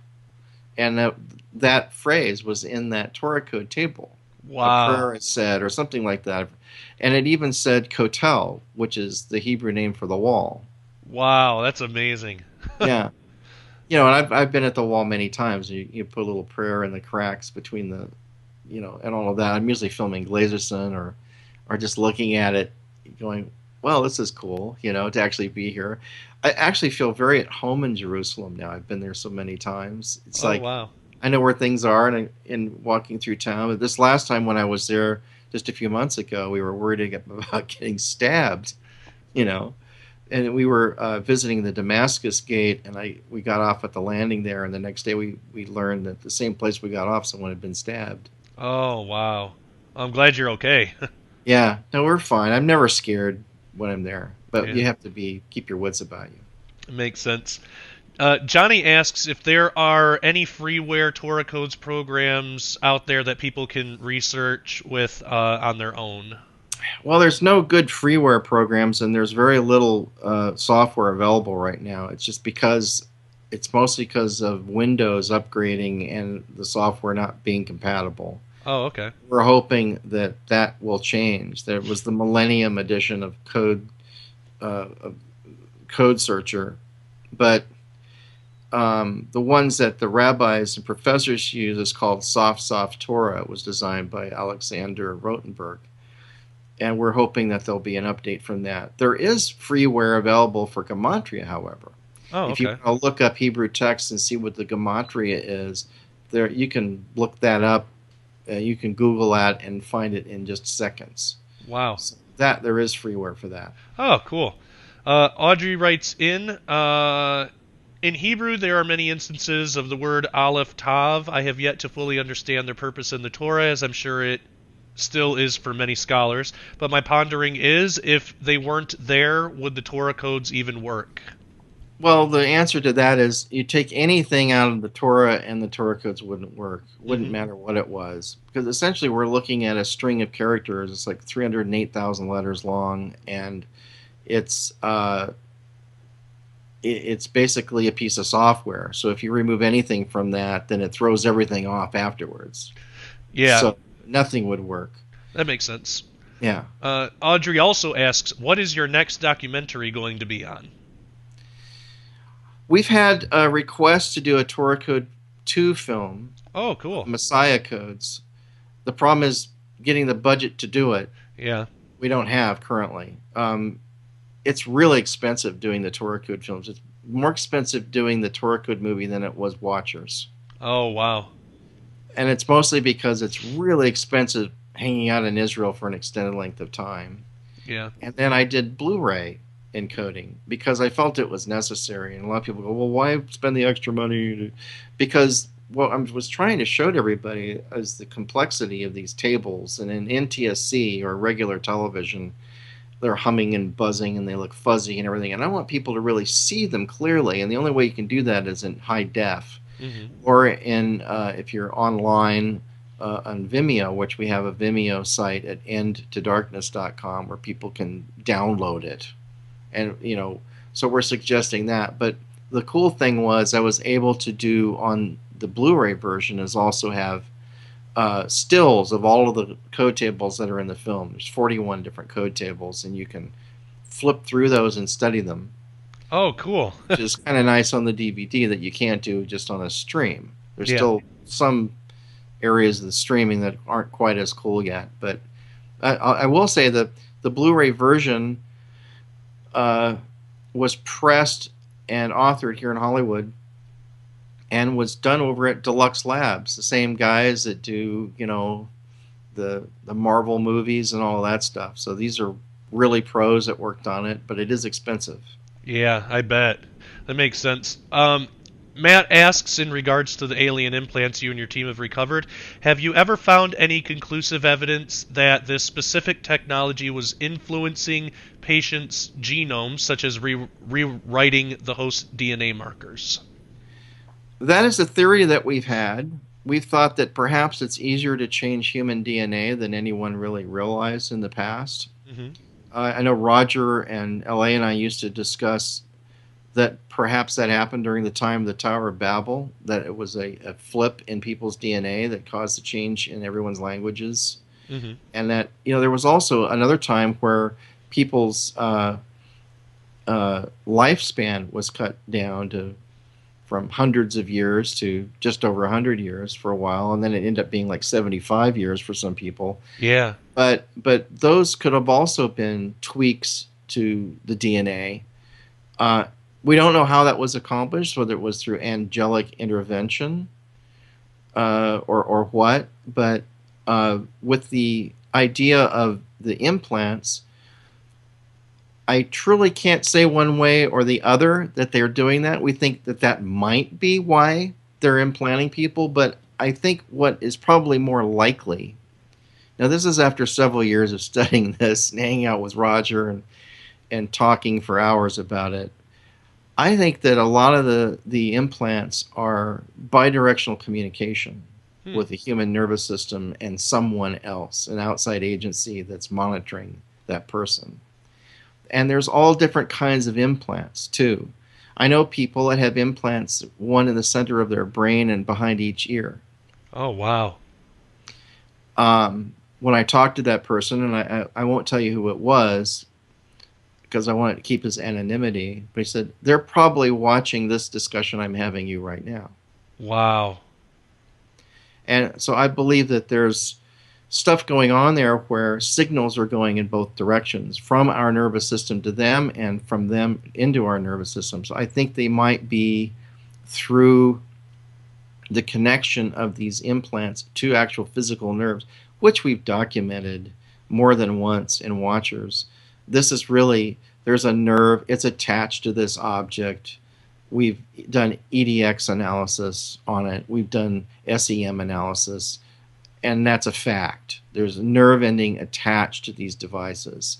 What it's doing, we don't know. We thought perhaps it's powering the device. We're not even so sure of that now. It could be powered externally somehow through scalar waves or some other technology that we don't understand. But I think it's bidirectional control. I really think that's what it is, mostly. Wow, nefarious stuff. Yeah. Yeah. Regina writes in... Oh, let me add one other thing. Sure. The guy that we call Bill in Watchers 7, who is implanted, obviously has an implant, and we remove it in Watchers 8, called me about a month after we surgically removed his implant, said he'd lost 20 pounds. Oh, wow. Huh. That's amazing. Yeah, and felt a lot better, he said, after it was removed. Wow. Isn't that weird? Yeah. Well, Yeah. That's good. Praise God for that. Oh. Regina writes in, the people involved in cracking the Torah codes appear to be Hasidic. Are there any other groups outside of that belief system who have discovered or reported the same findings?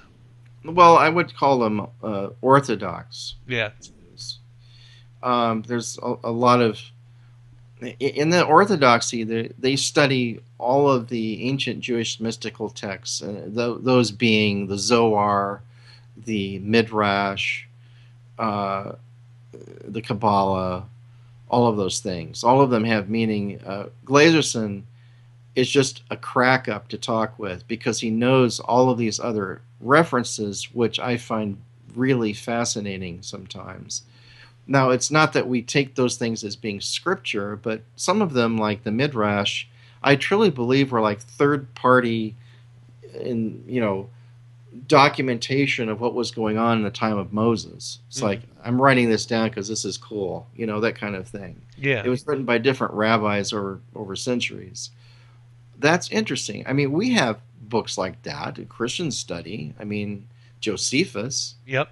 Josephus is a great writer. If you've not ever read any of that stuff, it's really fascinating. It's like information that has been lost to us over the past 2,000 years that he knew about. So I look at their stuff much in the same way, context I would read Josephus. Mm-hmm. Yeah, that makes sense. And yeah, I mean, like you said, we're not promoting or saying that we should all become Kabbalists or anything like that. No. This is just their studies. In fact, a lot of these texts are further. They're like extra chronicles about the Torah itself. Mm-hmm. It's really, they're trying to get the most out of the Torah they can, so they have these ancient texts that try to explain even more of it.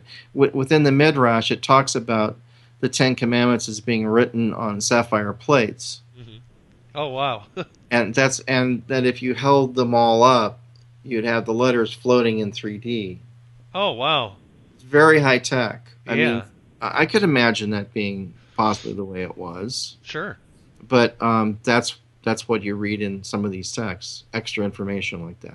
It's really interesting. Rima writes in, do you believe the Torah should be / could be used as a tool by Christians to discern what will be coming in the near future? Could this help us better prepare ourselves for what is coming so that we're not caught off guard? Well, in some respects, yeah. I think the reason I am interested in it is because sometimes we'll get something that provokes intelligent discussion about an event that may be about to occur. We don't know if what we're reading is a prediction or if it's just information about something. And yet sometimes we're getting both kinds of information. We can never be certain what it is we've got. It's just like today, when we're recording this, is the day that everybody predicted that Nibiru would be seen in the skies. Well, we still have a few hours. You know, this is the day it's supposed to happen. Not to date your show, but you know, a lot of Jewish texts that I read saying, well, that prediction is wrong. It's actually going to be, and then they give another date in the future. This is what happens quite often with predictions. They don't happen, so they immediately set up a new prediction. Mm-hmm. But I do think that because of Gil Broussard's work, that he makes a lot of sense that it was during the time of Purim or the Passover where these massive planetary events occur. I would agree with him on that. What we don't know, and what he's quick to point out to say, we don't know if it's this year. Might be. Why are there so many things about 2016 we don't know? Mm-hmm. There's a lot of references to 2016. It's maybe the year the tribulation actually starts. Mm-hmm. That could be why there's so many references to it. We don't know. It could be 2017. I know Glazerson's been doing 5777 tables to see what might happen next year, or if certain words come up in conjunction with that year. We just don't know, and we're not about to find out unless God allows us to know for certain. And even then, until it happens, we can't test it to know that it's right. Exactly. But it is interesting, and that all of this information is encoded, to me, means that this is a very unusual book. Why is this information in there? I don't know. Yeah. Yeah, and I know that there are some people out there that say that it's... they'll, in my opinion, go kind of too far on the other end and say that it's all satanic, but No. How? It's the Torah. It's the Word of God. How could Satan? No, in Proverbs it says that God conceals things and kings reveal it. The glory of kings.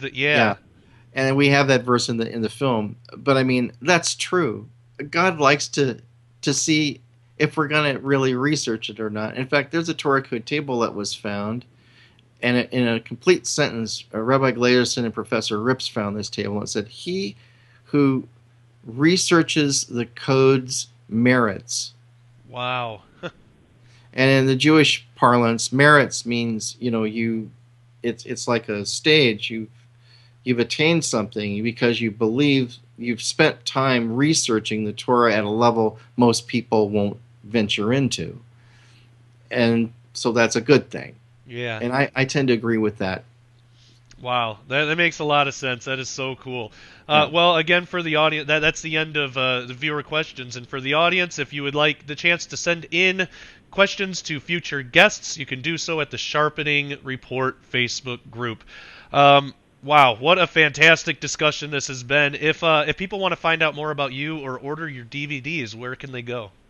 They can go to one of two websites. One is pinlight.com, pinlight.com, and also to the official Torah Code website, which is end2darkness.com.